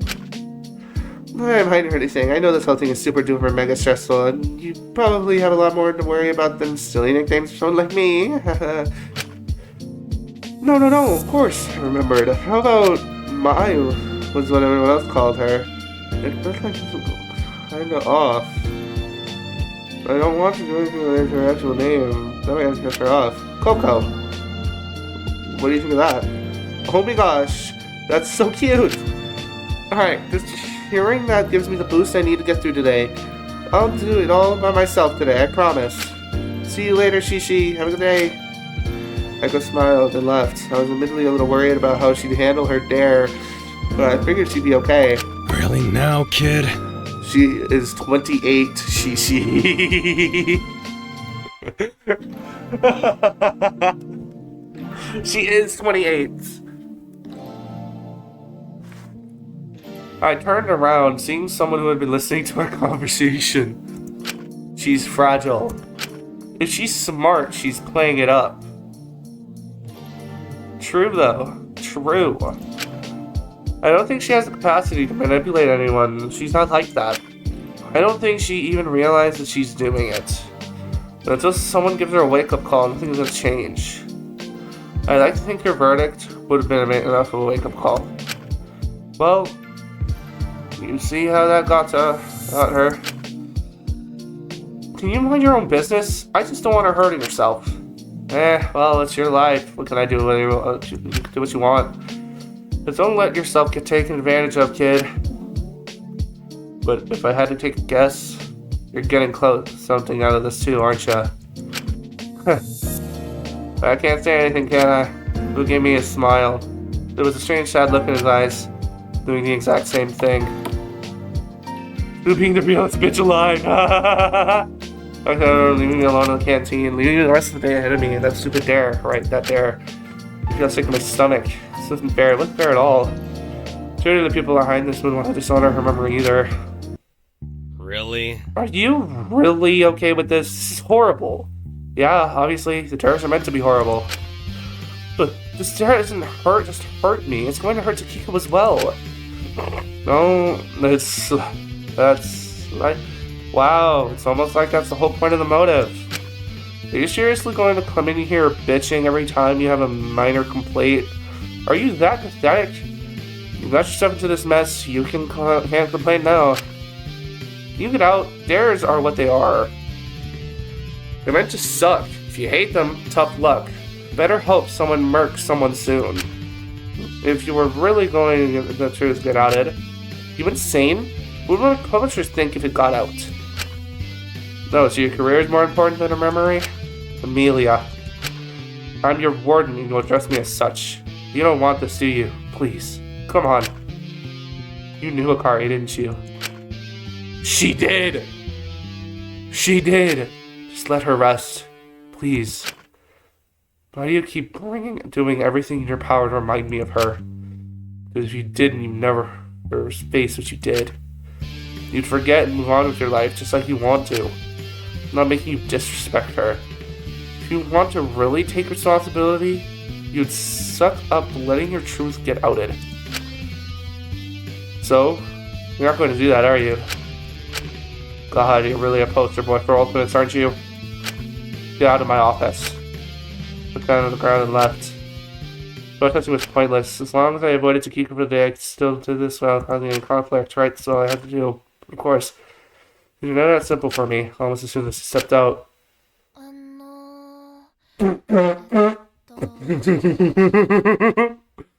Hey, Takiko! Hey, girlie! You go in there quite a lot, huh? She just so happened to be standing right in front of me. I wonder what you're doing in there all the time. Taki! You said Taki. It's just something all that important. I was just asking for some clarifications on my dare. Really now, is that so? Yep, that's right. Seems I can't get out of it no matter how fair it seems. Well, if we're on the topic of dares, if I just start doing mine now, she'll definitely pick up on it being a dare. Takiko is quite smart. She understands it's one of the dares. I'm sure she won't resent me for it, so... Think you'll struggle with your dare today, Akari? Despite that, she seemed a little taken aback by me calling her that. She just stood there and looked at me for a moment before her lips curled into a small smile. Not particularly. I think it'll go just fine, actually. Well, that's good. I'm sure you don't need it. But if there's anything you need from me that could help, let me know. My goodness, you're making yourself helpful, aren't you? Huh? What do you mean? Helping Molly with all of her dares, and now me? It's almost like you're trying to prove something to yourself, okay? Well, just don't overexert yourself. I'm sure it'll pile up before you know it. And that'll be no good for anyone, will it? Thank you, Akari. I'll be sure to take care of myself. Of course. It was nice when she was like this. It almost like the old Takiko was back. Couldn't help but make me smile. But perhaps it was so terrible. Small part of me that sort of enjoyed pretending that she was Akari. She was nice to me like this, despite what I was calling her. It was almost like... Of course, I don't think you'll have much of a problem with your own dare today, will you? If anything, you'll probably enjoy it. Hey, come on. These dares are hard for all of us. Why, of course they are. I was just trying to make the best of a bad situation. Sorry if that came off as rude. I just wanted to make sure that you wouldn't just dwell on the negatives. No, it's fine. I'm sure you're just doing what you can. Honestly, it's nice to see you like this again, Akari. Oh? After your corrupt verdict, you just became very withdrawn. It just made me wonder if the way you acted before was just entirely fake. But whenever you shine through again like this, it makes me happy. I just hope you'll get your spark again soon, just like Taka. Right. Everything seems to be warming up to him again, no? Right. I'm sure people will do the same for you, Akari. As soon as you realize what you did wrong, it was wrong, I'm sure everyone will start to see even better. Sure, it will start to seem better. If anything, I think you'll come out as a better person in the end. Sure. I just hope you're not secretly manipulating me or something. I mean, I'm sure you've learned your lesson about that. She totally has. You're so gross. Huh? Learning my lesson? Carla's a better person? Of course, absolutely. I'm sure restricting all of my access to essential things I need to live and making me dependent on others will make me think I'm the awful one here. I'm not 5. I know it wasn't great, but I don't need to be tortured to know that. I did everything I could. Really did. I pushed myself to be kind and nice, but I'm just wanted things to be okay. I was willing to overexert myself in order to make it so people were alright.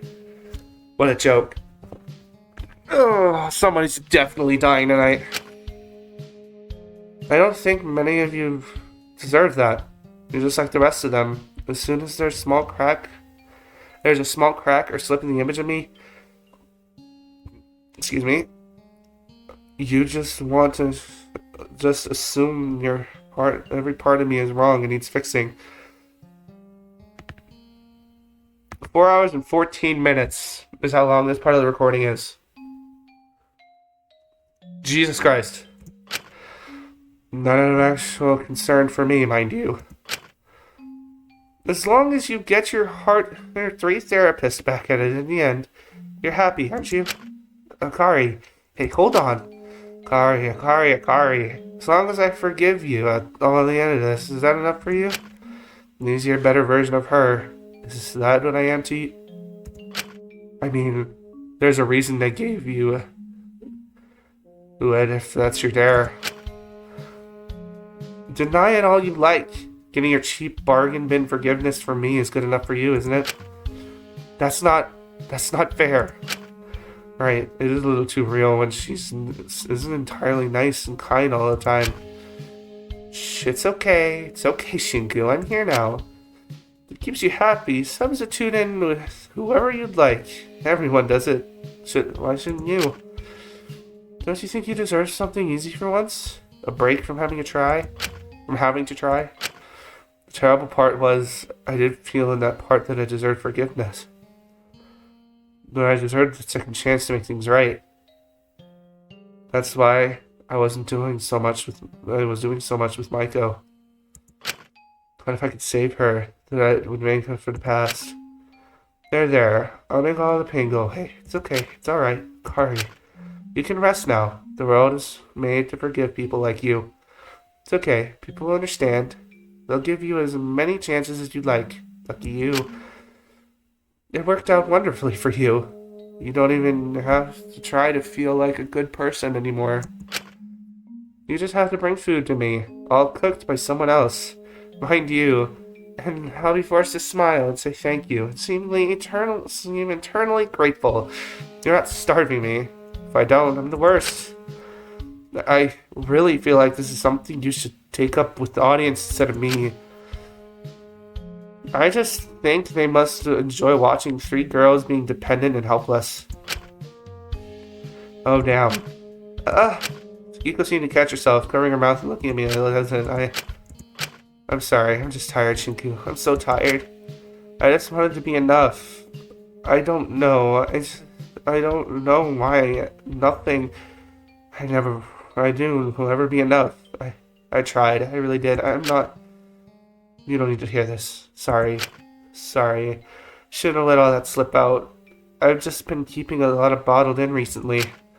Hey, Akari, it's okay. I just don't want to be like Taka. As soon as he got his corrupt, he was ranting and raving all over the place, making a big fuss wherever he went. I feel like if I do that, I'll just be despised. I don't want to seem that way. I don't want to seem that desperate. But it's hard to keep presenting in a way like this.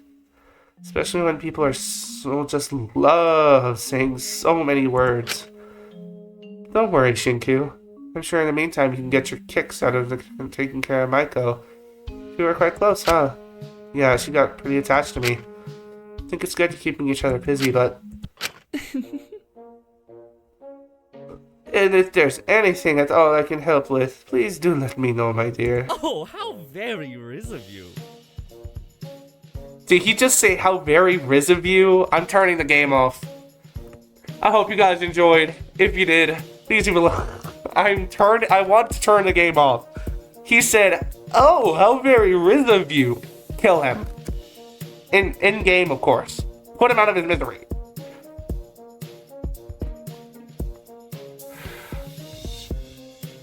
I don't know what a hoochie mamacita like you could possibly do to help, aside from standing there and look pretty. Before Takiko could finish what he was saying, 2 figures seemed to walk through the hallway, making a lot of noise. Neither of them seemed entirely happy about talking to each other, despite their words. Taka, Ismene, are you 2 okay? Oh, why, of course, just very busy doing science stuff.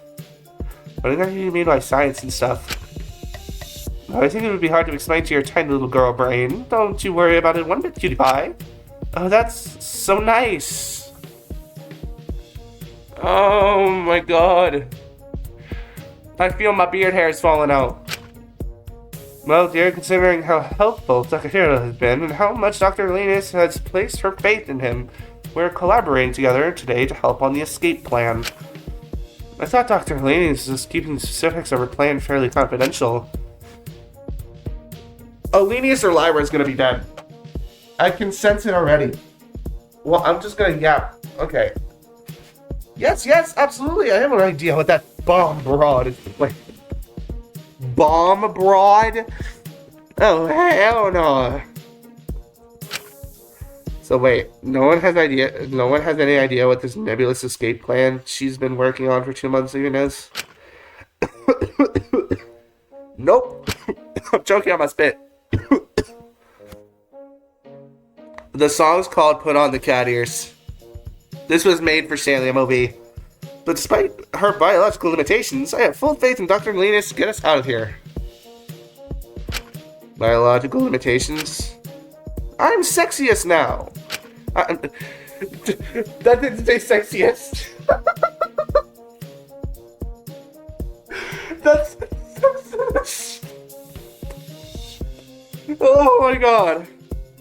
Oh, so you were just saying it. Pet, do not be too harsh on him. I think it's for his D-A-R-E. I know. I guess I just got caught a little off guard. Well, if you've been given a task or something to do, is there anything we can do to help? Of course, I'm pretty busy now today, actually. If we got some extra hands on board, we could help a bunch. I'd like to help too. I'd really like to get a better idea of what exactly this escape plan is.